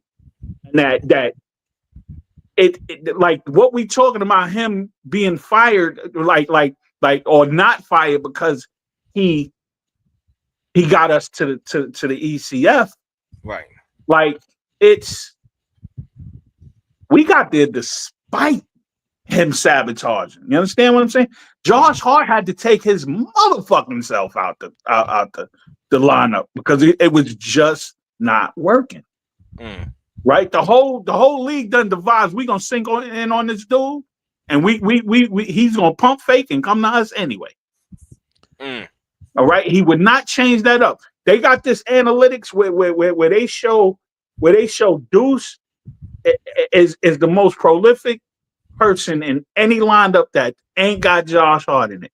Why? For the same point Don was always talking about, you can't play two non-shooters at the same time. You play Hart and any other non-shooter, it's a wrap. You know what I'm saying? So again, I love Tibbs. Tibbs bought the whole shabiggity bang back to New York. We in the streets heavy, right? We riding in the streets because of the contributions that Thibodeau brought to this team. But you know what? Same reason Minnesota got rid of his ass, the same reason why the Bulls got rid of his ass, is the same reason why his ass is up out of here now. And the Bulls, he owned a Frank stand on 33rd and 9th. And the Bulls go patronize that motherfucker. The Bulls have won one playoff game since he left. Not one series, one game. But let me ask y'all a question. What's good minutes for a guy coming off the bench? 12 to 17, 15. 17. I was about to say right. 10 to 12. 12 Yeah. to 15, right? Okay. Right. 12 to Y'all 15. do realize we had 3 guys on our team that averaged more minutes than that coming off the bench. Okay, Don, watch this. Watch Go this. ahead. I'm just saying. You think you getting ready to say Shamit No, average? not at all. 11. Not at all. Okay. Nope. So who was on the bench averaging 11 points that we seen enough They to go? couldn't score. Let me just say saying, this, guys. I'm saying 11 points. You know Nobody. what I'm saying? None of them were that good. Come on, guys. I'm a Knicks fan. Right, but then, Trust me. but then you legitimately saying yes, we should have played 6.5 people a game. No, right? we played on average like the NBA, except Indiana, 8 to 9 man rotation. But let me ask y'all a question and just be honest. But that's that's not right. Hold up, live. Let me ask you know that. But let me ask you a question, live and Rob. Be honest with yourself, not me. Be honest with yourself. I'm sitting on the front of the Knicks bench where Brunson's sitting, right? And I lean over and I look down. What do I see? Tell me, what do you see? You're Rick Brunson looking down there. Precious Achua. Precious Achua. And why does that name always come up? Wait. I got a couple answers. You see DeLon Wright, who actually won games. Come on, the guy had 5 minutes, man. You asked me a question, so let me answer. You see DeLon Wright, who actually won games when Brunson was out for that 8-9 game stretch. Remember that? He did. You know, you can use him. You seen Landry Shamet, who got hot at the second part of the season, was injured early in the season. And then, you know, everybody says Precious, but whatever. Let me ask you another question. When it's supposedly, I don't even know if this is true, that somebody insisted that Mitch be in the starting lineup. I don't know, whatever it is in the playoffs. How many minutes did Josh Hart get off the bench? 40 minutes off the bench. So he basically put Mitch in and said, yeah, I'm listening to what the orders I was given. 2 minutes in, Mitch, get out. Let me put Josh Hart back in because he's still going to play 40 minutes. And that's like an okie doke. He's like, yeah, I'm listening to you, but basically, fuck you. Excuse my language. To your point, Rob, with the DeLon Wright, the 3.1 points per game, DeLon Wright. Do you realize that when he did play, he averaged 17 minutes? We're making it sound like these guys never got off the bench. I'm just saying, guys, me as Rick Brunson, who I don't like, but anyway, I'm looking down at the end of that bench and I'm saying, all right, DeLon Wright, the career journeyman that's probably averaged 4 points a game his whole career. That's what I'm looking at. Tyler Kolek, who couldn't guard me in live at the age of 60. DeLon Wright that actually won us 2 games in Indiana. I mean, Rob, don't get me wrong. Even a blind squirrel finds a nut once. I'm just going, this is the reason we have statistics and averages, because averages tell you who somebody really is. But why, when they come to the Knicks, they're supposed to be Earl Monroe and Walt Frazier coming off the bench? No, man, no. Well, you know what? Good, live. I'm sorry. Yeah, go ahead. Just one more, right? The 17 minutes a game for DeLon Wright is preposterous. Like how?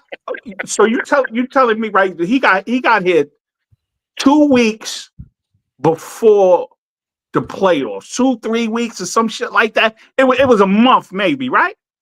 Mm-hmm. If we give him a month, right? 14 games to be exact. 14 games before the playoffs. 14 games. And 14 games of the playoffs, and his stat line says that motherfucker played 17 minutes a game. Mm-hmm. I ain't making it up, man. Okay. So free. I mean, watch this. I'm gonna ask you sincerely. Did you see DeLon Wright for 14 games and the playoffs for 17 minutes a game? Like I said, I never saw Jalen Brunson get 6 assists, but it's in the box score. But Live. I'm not okay, making but this up. it's Live. us, Look. baby. It's us. Hold on. We're over talking. Hold on. We're over talking each other. Hold on, please. Hold on 1 In second. 14 minutes, he averaged 16.25 seconds. No, in 14 I agree games. with you. Right, because remember, 3.1 Brunson points. was out, so he started for X amount of games, whatever it was, 7 games, and played 30 minutes. And then the other games he played 1 minute, and that that's what I'm saying. But it still comes out. It still comes out to 16 and a half minutes a game. And guess what? Going to Rob's. Like he played 17 minutes a game. Going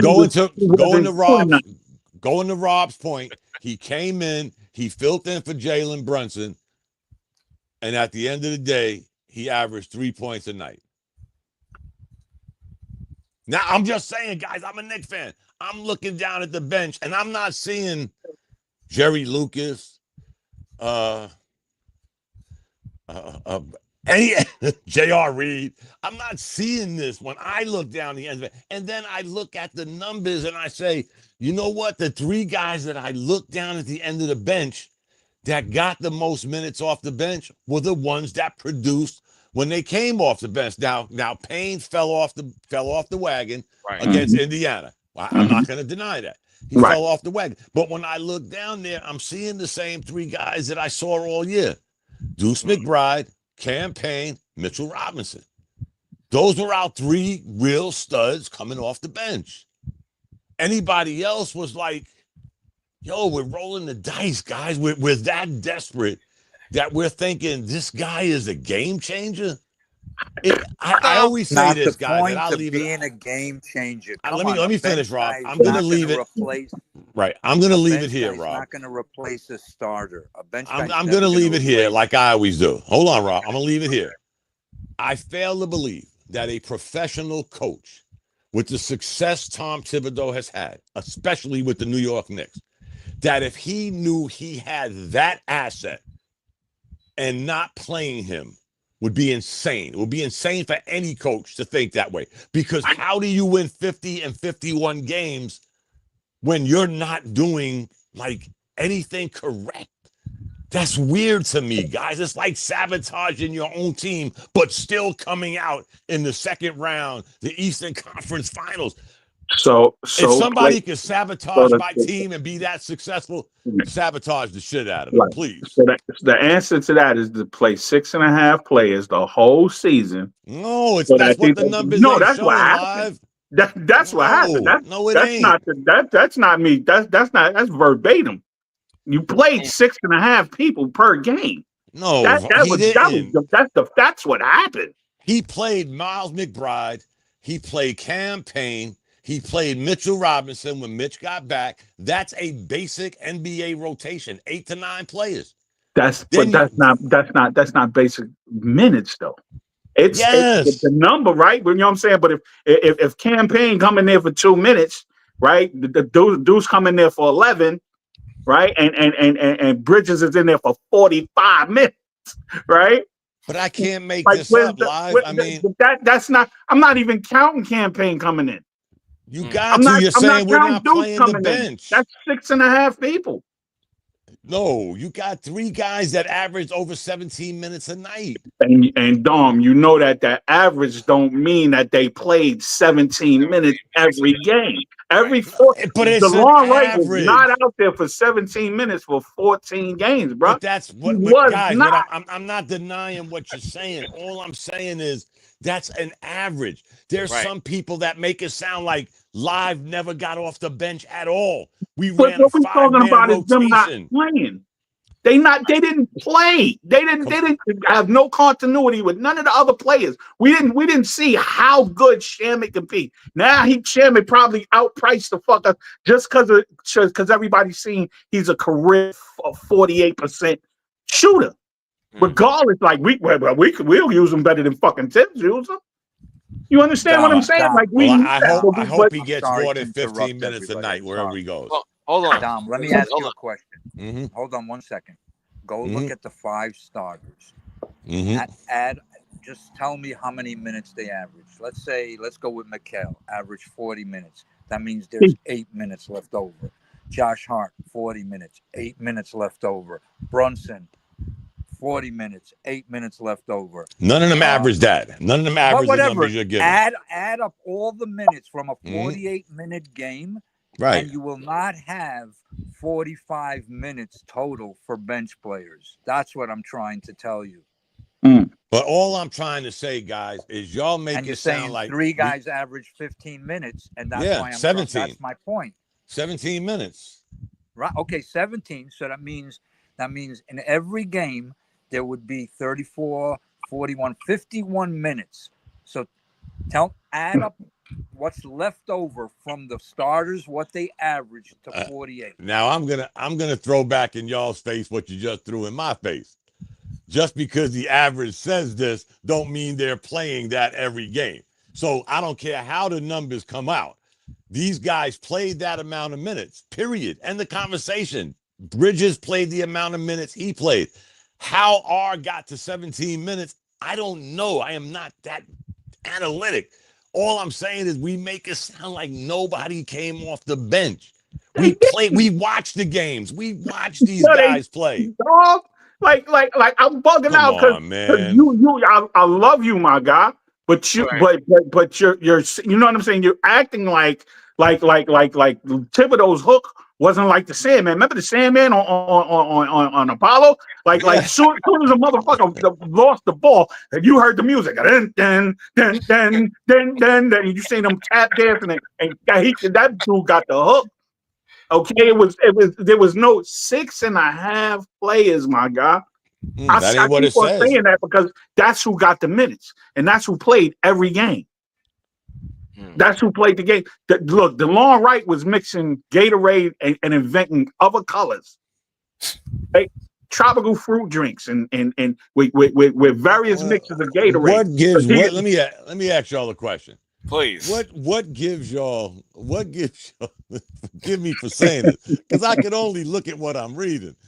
What gives y'all the impression that this guy, DeLon Wright, was some game-changing, life-saving 6th man of the year? I'm gonna answer his career don't tell me that. I'm gonna answer this truthfully. What DeLon Wright was the reason why Bridges would have played 35 instead of 45.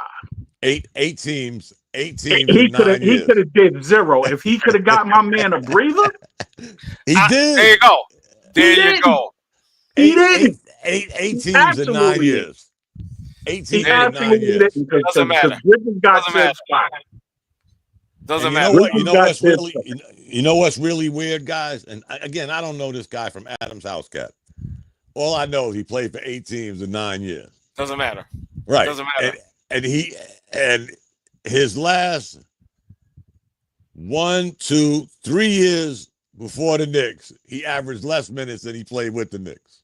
Like, Don, you know, we're not talking about this dude as like KD. Thank you. That's live. That's all I was saying. When I look down at the end of the bench, not doing it. That's why I said what we saying is Tibbs did not rest his players or players that he had viable players that he could have played, and at least them dudes could have defended a lead. Let me just right? say if they didn't score one point, they could have defended a you know what I'm saying, a lead until somebody caught the oxygen mask out their nostrils. Let me just say this. That's what I'm saying. That's all I'm saying. I'm not saying nothing about the dudes was world savers, Galactus, you know what I'm saying, Silver Surfer, Tyrex. Right. I wasn't saying nothing like that. I said that 17 them dudes did not play the average that say they didn't play that much and that long and average 3 points. That wasn't what happened. Let me just say this. We've seen every game. We diehard seen every game. Right. Let me just say this. And when Shammy was sitting over there, yo, coach, yeah, son, the rotator cup is percolating right now. Nah, that's okay. We gonna play hard 9 more minutes. let me get this off. And so he can pump fake his way into oblivion. Let me get this off my chest real quick. The most important aspect of a bench player, a role player, is simply this: your job is to spell the starter. Right. That's it. That's it. But you got to bring something on. No, see, wait. Let me finish, Dom. I was saying the most important. Now, of course, you have to bring something secondary. You understand? But your primary job is to spell the starter to get some rest and to get his legs fresh. Now, if you can, and they should be able to contribute because you're in the NBA. There's no scrub. Really, there's no scrubs in the NBA. I don't believe that. I believe it. I'm sorry, because you're professional. Okay, you're professional, and there's a limited amount of jobs in the NBA. You understand what I'm saying? So you are a baller because you'll go out here against these regular cats and burn them. Burn them. Okay, summer league, all that. So I'm sorry. There's really no scrubs. It's levels. Right. It's levels. But if they can bring something secondary, that's even better. If you can get a guy off the bench that can contribute constantly 10 to 15 points, that's a big time bonus. In addition to resting somebody's legs. Oh, you kidding me? Yeah. Come on. Yeah. Bruce only bought us nine points off the bench last season. I just want to say this: out of 240 minutes on an NBA game for 5 starters, 48 minutes per game, the starters averaged 185 minutes. That leaves 55 minutes for the entire bench. Now, if you're going to add Deuce averaged 25 of those minutes, that means the rest of the bench had to split 30 minutes amongst them. So that's what. So the same way you're looking at it on the way that they average 17 minutes, you can look at it the other way. You know, because if you look at it the other way, you can see why those numbers are skewed. Because, like I said, the started for like 7 games, so he played 30 plus minutes. So then the other 7 games where he didn't play or he played a minute, so all of a sudden he goes from 30 minutes to 15 minutes, and his 7 points that he played when he started becomes 3.5 points. It looks bad, but that's not actually what happened. That's why looking at just the box score is, and we all say that, stop box score watching. It's I looked at it as when he started, when Brunson maintained winning percentage. I think they were 3 or whatever it was. Maybe Cat played better or OG played better. Whatever it was, as long as a bench guy can maintain what a can. I'm not saying DeLon Wright's better than Brunson. I would never say that. But you need guys on the bench that can keep moving forward. And when Brunson was out, and we also seen him do it in the playoffs. And when you play guys X amount of minutes, regardless, if you see one night Josh Hart does not have it, then you say, okay, who else do I got on the bench that can maintain? I think he cut off. Yeah, I'm done. Yeah, that's. But again, to Rob's point, we know the numbers are skewed. It's not like Mikal Bridges is playing 37 minutes every game. This is where you get an average, just like the guys coming off the bench. You get an average.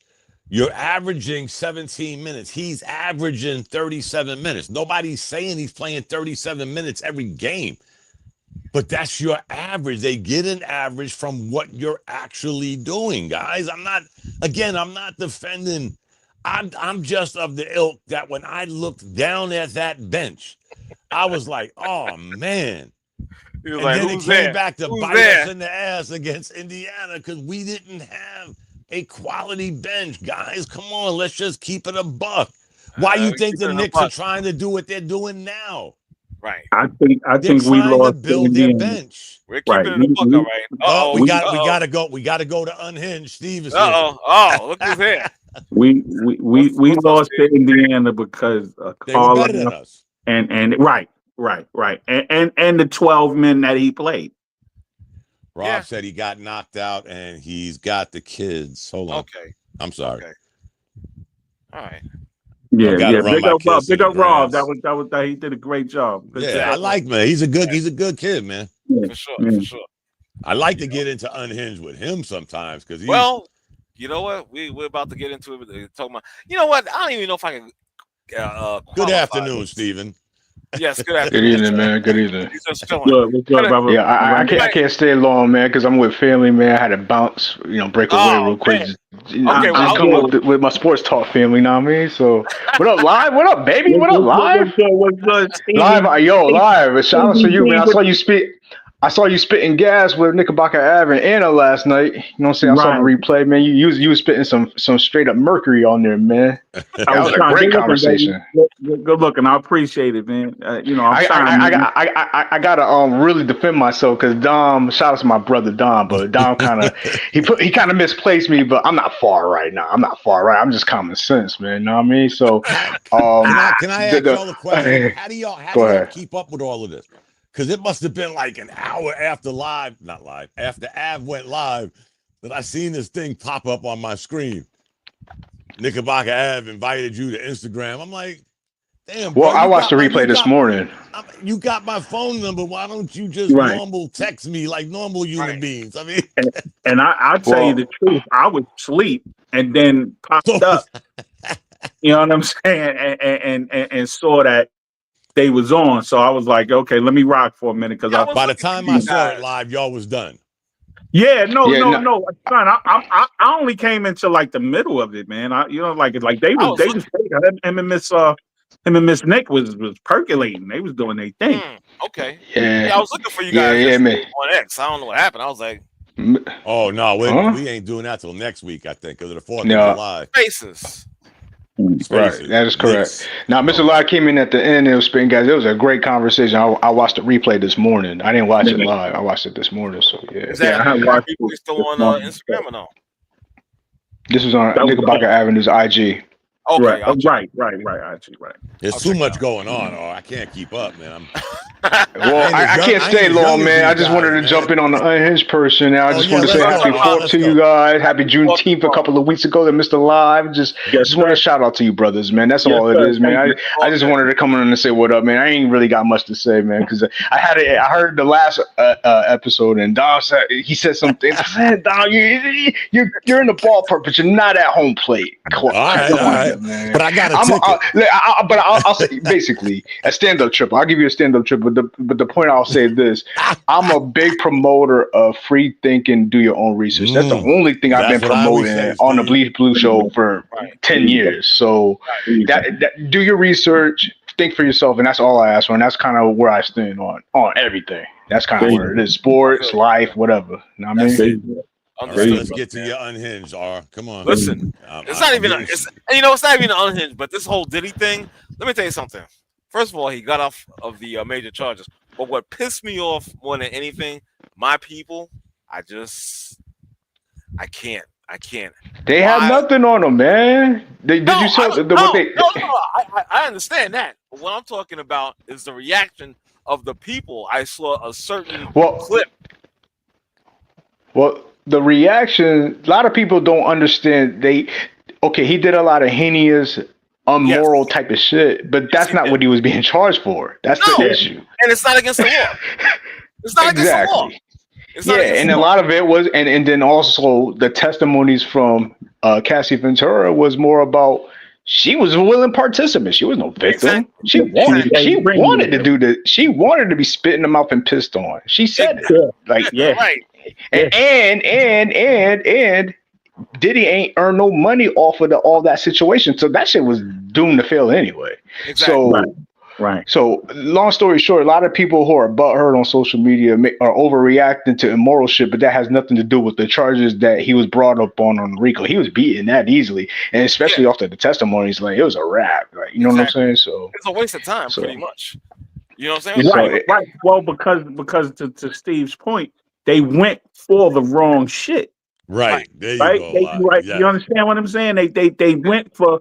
They thought that they could do what they did to that brother in that Marvel movie, or what they did to Cosby to some extent, You understand what I'm saying? Where they could demonize him for what he did, right? And that the demonization would get him convicted on GP and not the actual act, right? Because we all know that Puff is on some demonic shit, right? But it was legal demonic shit, right? And again, to Steve's point, it was both the women that were in there that was crying and shit, no, dick and the person, right? All of that bullshit. Right. They were fully wit. They were actual fucking ringleaders and appointment makers and things of that nature. And even before, like Puff's thing, like Cassie was a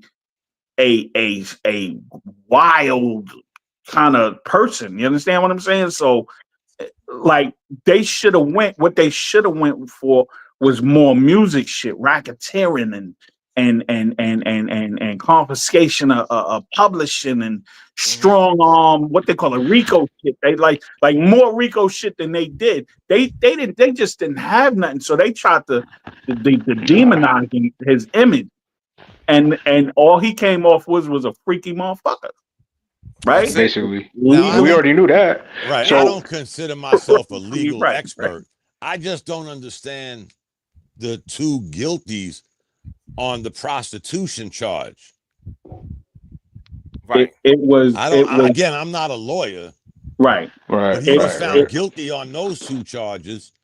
The other things, we had this conversation, they was, the guy's a devil. Don't get me wrong. I mean, you say what you want about, he's a demon. Nothing he's you put him in the same. You put him in the same category as Dolan. That's crazy, man. Yeah, he's a demon. I mean, he's a devil. He goes to bed at night. Horns come up. I don't know, but I'm just saying he got convicted on 2 prostitution charges. So how do they do this shit? Like you're partially guilty. You're partially innocent. I mean, again, I'm not a lawyer. No, but gentlemen, let me jump off, man. I hear the family calling me right now. I just wanted to come on and pay respect. I'm gonna listen to the replay. I'll tweet at it. I'm gonna pull up next Thursday. We'll be back on next Wednesday talking Knicks and NBA live. And Anna and Ad, they killed it last night. So you can go check the replay on the Instagram stories. You know what I mean? The live. But R. Jones, I love what you guys got going on. The Get Off My Lawn, podcast. I love it, man. I love it. I love it, man. It's a good space for somebody like myself because I've been a host and I always traffic direct, but I like to come on and speak my mind. It gives me an opportunity to come on and speak my mind with you brothers. You know what I mean? So live, I got to get up with you, baby. Dom, same thing, man. I catch up with you guys. You know what I mean? No doubt. Roger that, Steve. Peace. Right, man. So cool. Right. Again, I'm not a lawyer, so this shit is like so confusing to me. Right. So what they tried to what they tried to do was convict him of actual trafficking. Right. Actual facilitating, getting money off of strong arming, forcing, things of that nature. All that entailed that come up under that trafficking. They didn't do that. They couldn't convict him on any of those counts. Nah. What they did convict him of was being a participant. So basically, like I and it's kind of shady on this part. I believe they convicted him of being a John, right? A I'm with her, right? And we, doing illegal shit. We doing prostitution shit. That's illegal. We doing that. That's illegal. Whatever they fall under prostitution, and you being a participant in it, like you got caught. Now, mind you, they said he could do 10 years for each of the counts. Exactly. Yeah. Exactly. But nobody ever get. But it's the same thing with the cat from Marvel. Like nobody gets charged for that, but they charge his ass anyway. Right. Right. But so they that's not going nowhere. That's not going nowhere. That's not going nowhere. It might not, but right. But you gotta think how, right, like why it came up now and why this came up for him, because they putting it in the same kind of thing as Epstein, right? So that for me that goes, okay, for 100 years Diddy been able to do what the fuck he did untouched. Then all of a sudden he's touchable, right? So all of that immunity shit that he used to have, like just like Cosby, all that shit is gone. It's gone. It's so dead. right. So they convicted Cosby of any fucking thing. The same thing they did with OJ. You know what I'm saying? Same thing they did with Weinstein. Like they got motherfucker, we gonna convict you for stealing candy. Right. We gonna give you the max for stealing candy. And you and dude's still in jail. I didn't even know that. Oh yeah. Harvey Weinstein. No, Harvey Weinstein is still in fucking jail. Oh no, because his shit was heinous, dog. No, but the funny thing is, Live, I actually did some research and watched some documentaries on this shit, and like 90% of the shit couldn't be proven.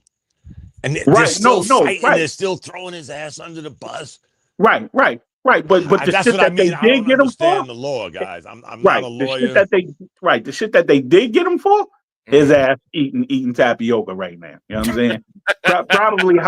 Probably with creme freeze tapioca. Now they are saying that Buffy could get anywhere between 15 and 24 months for the two guilty convictions, I assume. Yeah, but he already did a year, so they're gonna give him credit for that. Right. So he could do anywhere from 12 more months. That would be the max of the 24 months. We know that ain't gonna happen. No. Right. But that's right. There you go. Y'all, you know what's funny? Y'all had Homeland Security raided his house. Yeah. What did y'all do when y'all were there? Did y'all join the freak off? Because probably y'all came out with baby oil, and what else? Maybe a couple of guns. Yo, and speaking of baby oil, let me just say this: you're not doing a commercial, are you? Huh? You're not doing. I'm not doing no commercial. All I'm saying is this, bro. All I'm saying is this: I seen once the verdict was reached.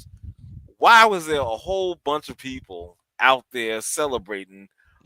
Getting sprayed with baby oil. No, man, listen. I'm sorry. No. I didn't even know that. I didn't know that. Bro, I saw it. There's a video that's out there with that, and I'm like, are y'all? I mean, you got the booger wolves out there. Wow. Getting sprayed. I'm like, come on, stop. This is ridiculous. You do realize, and not just because we're on the line. The days of the you, me, Live, Ronan, them days are gone. Yeah, serious, man. Them shits are they gone, man.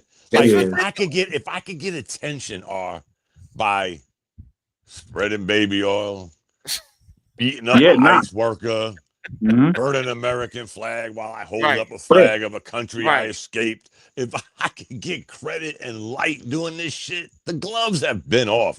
Let's just keep it a buck. I mean, Live nailed it. This guy's been a fucking demon for how long? But being a demon is not illegal. He's just a fucked up guy. Exactly. Right. And part of the reason he was the demon so long is because people allowed it. Exactly. Right? High people. People but the lowest of the low too, don't? Yeah, you're right. People we hang out with every day. I know your son used to rock. You know what I'm saying? People on our level, would pacify and because they wanted to be in proximity of that man. Yeah. So they let him speak anyway. They speak to him do anything. And when I say anything, it's fucking anything. It's from she fucking walking for cheesecake to fucking around with some baby oil. Like it's like any fucking thing for fame and fortune and I always say this Live. There used to be a place for social media where we used to say, it's a gift and a curse. Now, man, it's got to be like 90% curse. Yeah. Because this shit is so out of control, man. It's so out of control. That you can do whatever you want, push whatever you want. Put it this way: it's like how we talk sports. I always try to research what we're talking about to at least have to be in some kind of proximity of facts, truth, stats, whatever. Nowadays, man, I saw R pissing on the Washington Monument yesterday. I ain't got no video. I ain't got no witness. But R pissed on the Washington Monument yesterday. That shit's headlines, man. Yeah. No facts. There ain't it's no a sad facts state of behind society, shit. man. What do I always say, guys? Research is free. Me and Steve always agreed on that. Because me and Steve never really bought into the rumors. I tell y'all that all the time, guys. I do my own research. I don't watch the news. I'll read. I'll try to get different takes on it. And somewhere I'm going to find a middle ground where we know the left is lying, the right is lying, the middle is lying. But somewhere amongst that shit, you'll find some kind of facts. But nowadays, it don't matter if you find the fact. Or live said it happened. It's happening. Everything flies now. Everything. Yeah. Remember we used to have the expression, man. Throw the shit on the wall, see if it sticks. Now you don't even got to throw it on the wall. It just got to be near the wall. Exactly. That's sad. That right there is sad. That right there is sad in itself. Okay? Right, but that's the political climate right now. You understand what I'm saying? Like remember when Wallace and 60 Minutes and we're in Vietnam and we over here like getting scoops and Watergate and like factual shit is coming through. Like we wanted to break some real shit to what we see today on Fox and CNBC and even the right and the left, man. It's but it's how they program the public at large, not us. Right? Because we come from a different time. These motherfuckers right now take everything for face value and do no research. Well, they don't look it up themselves. The fact that what's really sad. You just brought up about Wallace and 60 Minutes and whatnot. You know what's sad? Mm-hmm. What's sad is a lot of these people get their news information from social media. Oh, without a doubt, without a doubt. Fucking not even reputable sites, NPR, none of that shit. Just like TikTok snips. Yeah, and you know what's scary? And they take it at face value. I'm like, what? I'm like, you know what's scary? As I've gotten older, listening to what Live just said, you know what I think now? How much of that shit back then was bullshit? You know what I want to believe, Tom? Like, right? I want that keyword, yeah. Right. I want to believe that. When we had those encyclopedias, right, the A through Z on the wall, and what was in there was actual fact, right? And then when we looked at CBS News and we looked at things of that nature, that we were shocked and amazed to find out that most of that shit was propaganda to keep us in a certain state of mind, right. And so it's we gotta kind of, and we old enough to do it. When did that information line, right? That line of information, your wisdom, your vicinity and your circumference. When did that turn from knowledge to tabloid, right? From knowing what causes cancer to advertising, and not telling you why it causes cancer, right? You know what I'm saying? Like, when did that shift in promoting that to the public? When did that happen? What happened Live is, and I'm not blaming CNN. They had a great thing, a platform, first 24-hour news cycle ever. You got to give them props for doing that. It's sort of like the Yankees having their own network, whatever. But as this shit grew, now it all became the thirst for first. I'll get the facts later. I'm just going to put the shit out there. And you know what was the biggest haunting fact of that? Y'all remember the Boston Marathon bombing? Yes. And CNN, again, I'm not picking or blaming, but it was CNN who gave false reports about these guys, where they're at, they've been captured, whatever the case may be. It came to find out what they was given was not fact, because that thirst for first far exceeded. I need to get the facts before I say something. Going back to what Live said, even though I still to this day question some of the shit, but at least we knew that there was some real journalism going on. Like Live brings up a great point. These reporters were in the trenches in Vietnam, so it wasn't like These bullets are flying by them, and I'm just saying, oh, they're fake bullets, and I'm doing Matrix type shit. Right. They were really in the trenches. They were in the mix. But after that, guys, when that thirst for first came in, it was over then, guys. It was, and this was before the bullshit with social media. Right. Everybody wanted to be first, and you know what, guys? Hey, live. Fuck it. We'll get the real facts later. Let's get this story out there. Exactly. And let people feed on it. And you know what that causes? It causes a frenzy. It causes division. It causes hate. And next thing you know, the fucking story comes out 6 months later. 90% of it was bullshit. Yeah. Right. Nobody has the facts about it. It's just two guys got together and said, man, I saw it live, you know. And you ain't see shit. You trying to make a story. Right. Exactly. And guess what, guys? It's the biggest sales pitch of it all is look at their ratings. Every single one of them. Right. Now it's pick a side if you want, like 1 week it'll be Fox, but they all have shitty ratings. They're fucking battling for shitty ratings. Right. We all got shitty ratings. Who the fuck is watching this shit? Right. Nobody. Right. But like the left is younger dickheads, right? The MAGA joint is older dickheads. Right. Right. You know what I'm saying? Both kind of the same size demographic, right? But both stringently Karen like in their beliefs of what's being disseminated. You know what I'm saying? What's being put up, right? We kind of make up the where it's still cool to listen to NPR, right? You know what I'm saying? Like it's still cool to type in what the fuck I need to type in and don't listen to the first fucking thing that pop up. I'm gonna go a little deeper. Right?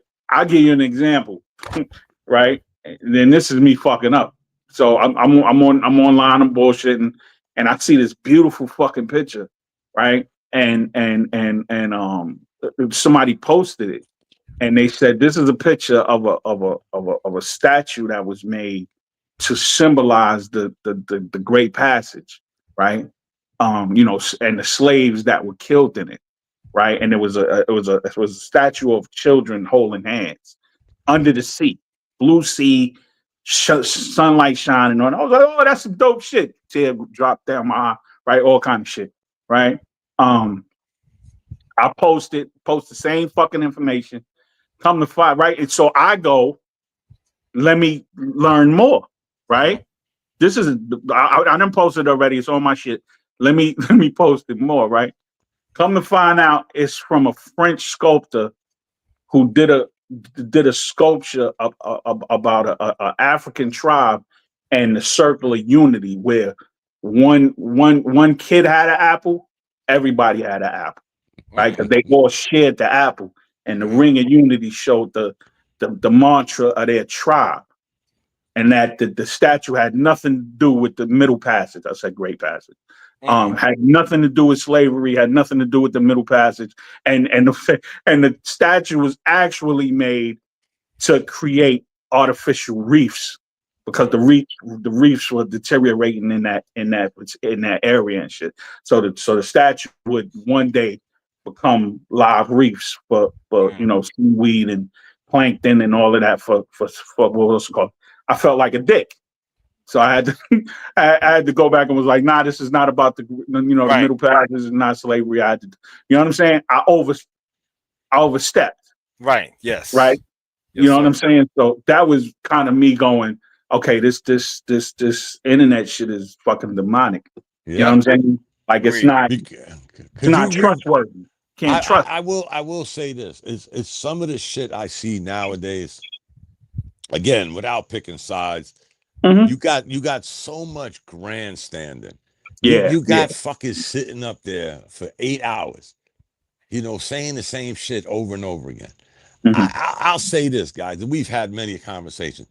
If I was to get my ass whooped so bad, I'd have to sit back and like Live did. Live figured out that shit was wrong. I better recant this shit. Right. If I got my ass whooped so bad, I would be concentrating on a new game plan. Not the same one, Because guess what? You know they all saying, guys, if you do what you've always done, you'll get what you've always got. This shit didn't happen by accident. You know, we could all pick sides, but at the end of the day, like right now, Toronto's getting ready to sweep the Yankees 4 straight games. That's a lesson. That is a lesson. Yeah. This shit just didn't happen by accident. They're getting ready to get swept by Toronto. They're out of first place right now. If they lost, and I think they live, they're going to be in second place because this shit really happened. Because guess what? You took your eyes off the prize. Now again, we always say this, guys. You pick a side, you swim, you sink with that side. But I know me as an individual that I don't take losing very lightly. Maybe it's the path I chose with my career. That losing was never an option, especially, you know, it's a motto for some of us, especially when you go to Ranger School. It's losing is not an option. So you look at the fucking losers and they're acting like the winners. Right. How do you propel this shit? And that's why I try my hardest, you know, especially with family members, not to get into it. I'm gonna tell you all a quick story. Okay. My father had just passed away. Right. Couple of relatives. They call to give their condolences. And that shit went from sorry for your loss to, oh, I know a friend of mine that had 38 years with the government and they're losing their job. I'm like, really? Like right now you want to bring that shit up? Yeah. Yeah. But you know what I was gonna say, and I didn't want to pick side. Motherfucker should have been retired. If he had 38 fucking years, why is he still working? This is the reason we're cutting this bullshit. We kill motherfuckers like him. But I just found that to be so gully that I said, you know what? This is the new me. Before I would have went back and forth. But I said, you know what? Alone. Exactly. Or I said, you know what? They're dead. Alone, I don't want to say they're dead to me. Right. But conversations are, because I see where everything goes real quick. And you deal with them from afar. Exactly. If they on that level, you live and you learn and you move on. Keep your circle small. That's it. Not saying, you know, we do it every Thursday, guys. We argue, we bicker, we all have differences of opinion. But let Live call me. I'm gonna answer the phone. Exactly. We leave the shit. I'm gonna talk his ass at the death. You know we're gonna let this shit go, and R's gonna text me and say, "Yo, don't forget to send the shit to Live." All right. Right. Exactly. And we argued for 2 hours. For sure. And tomorrow we'll get up. I'll do the quote, and we'll all live happily ever after. There you go. I will say this, guys.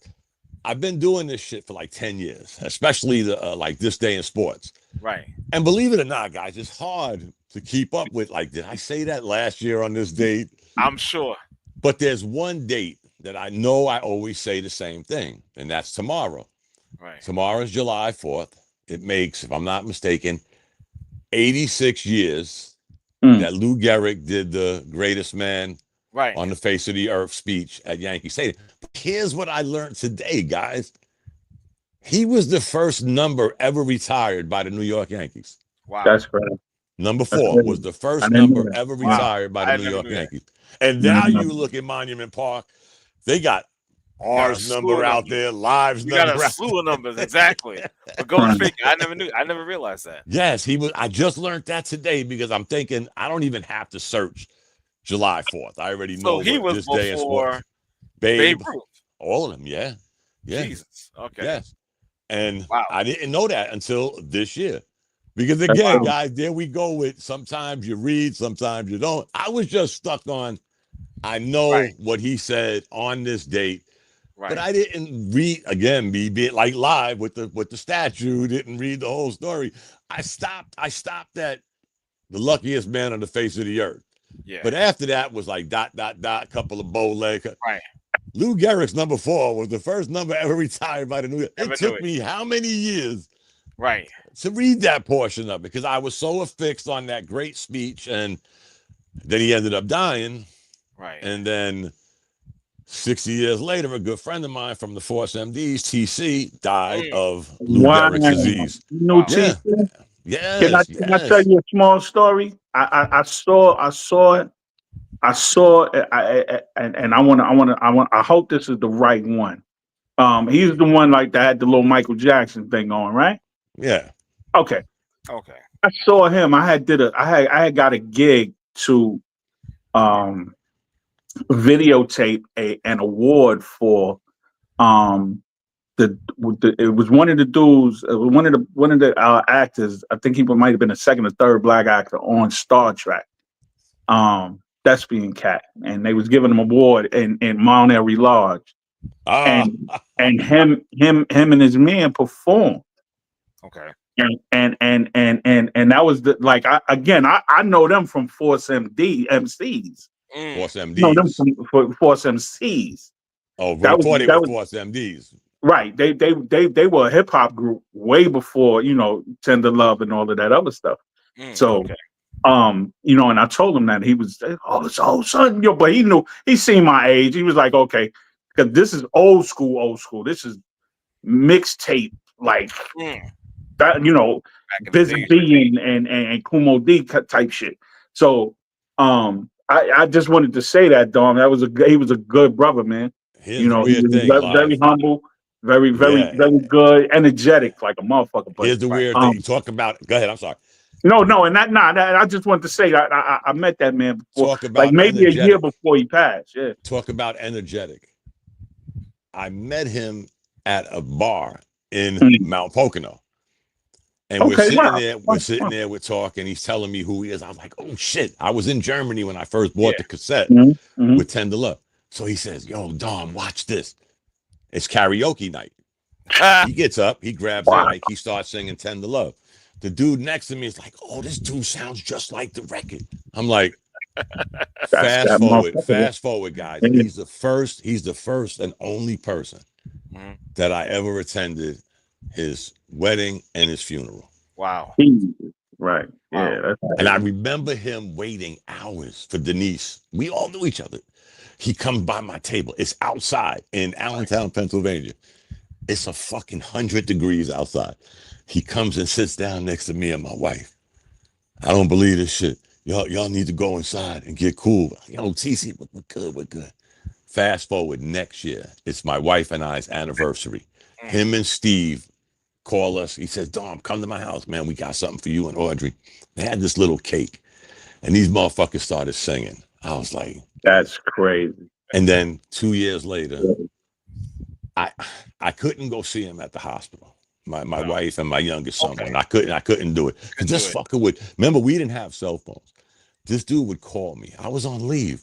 Matter of fact, me and his sister was at his funeral in our class A's because she was in the Army too.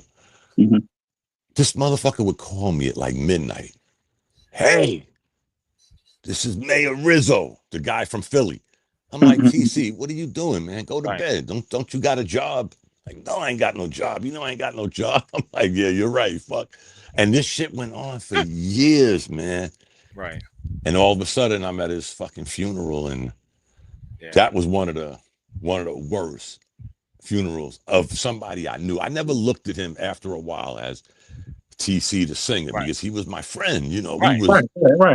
We would eat together. We would tell jokes. And again, me and his sister were both stationed at Fort Hood together.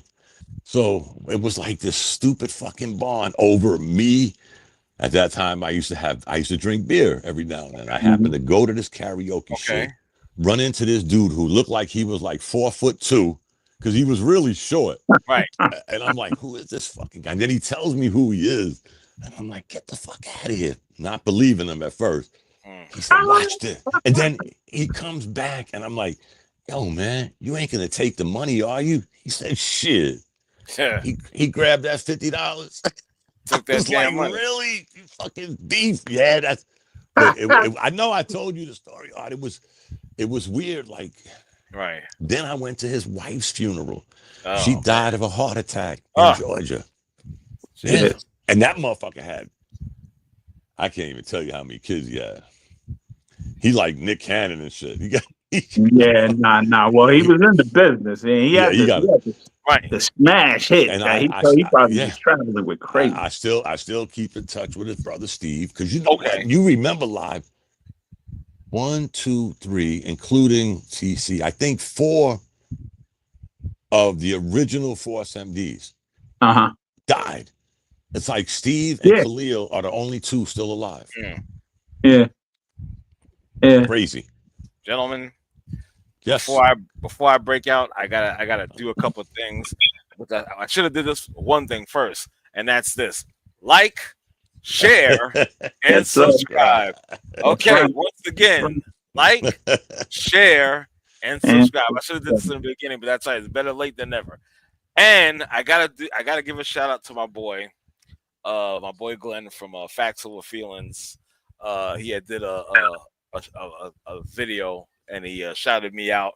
He was talking about Dawn Staley being on the list of the Knicks. Yeah, exactly. And he said, we should have talked about that. He was like, my boy R. Jones, he better agree with me because he was like, you know how women need to be protected by men, and no man is really going to follow a woman, that type of vibe, whatnot. And I get it. So, Sir Glenn, I do agree. I'm not going to be simping for the women. So I get it. Okay, so don't ever, by the way, don't ever take that tongue with me. That's one thing I'll say. And he likes to drink his little hot tea. He always says the tea is hot. Well, in this case, sir, the tea is lukewarm. And you like your cigars. I'm not smoking it, but I'm just saying I'm not going to be like it either. Okay, Sir Glenn? All right? But check him out on YouTube. He's got good content, Facts Over Feelings. And with that being said, I want to thank everyone for joining. Steve, Rob, Ronan, and chat. Of course, Dom and Mr. Live, and anybody else that watched and participated. We thank you, and we'll be back next Thursday with some more stuff, more unhinged stuff. I promise. All right. So with that being said, you guys and also happy July 4th. Or should I say 4th of July to everyone? Happy July 4th, my brother. Happy July 4th. You guys be safe out there. This is the 4th of July. This is the 4th of July hat. I see you. That's hot. I like that. I thought I was catching up, guys. Now guess what they have? What? The All-Star game hat. Oh geez. Okay. Can't win, man. Go Gleyber Torres. Oh, ain't that some shit? I didn't believe that, Art. I looked it up myself. Did he really get? Well, this is nod. He got he's starting. This is his third time as an all-star. He was twice before as a reserve. Right. And this year he's a starter. I was like, wow. I said, okay. I looked at his numbers. He was only batting like 270. I think it was like 282 or something like that. I guess there ain't that many good second basemen in the league no more, huh? I guess not. Nothing against him. I'm sorry. Yeah. All good. But guys, thank you again for attending. Appreciate you. Hopefully we'll see you again next week. Yes, sir. That's it. Thank you, Art. That'll be good. Thank you. Later, Live. Yes, sir. Right.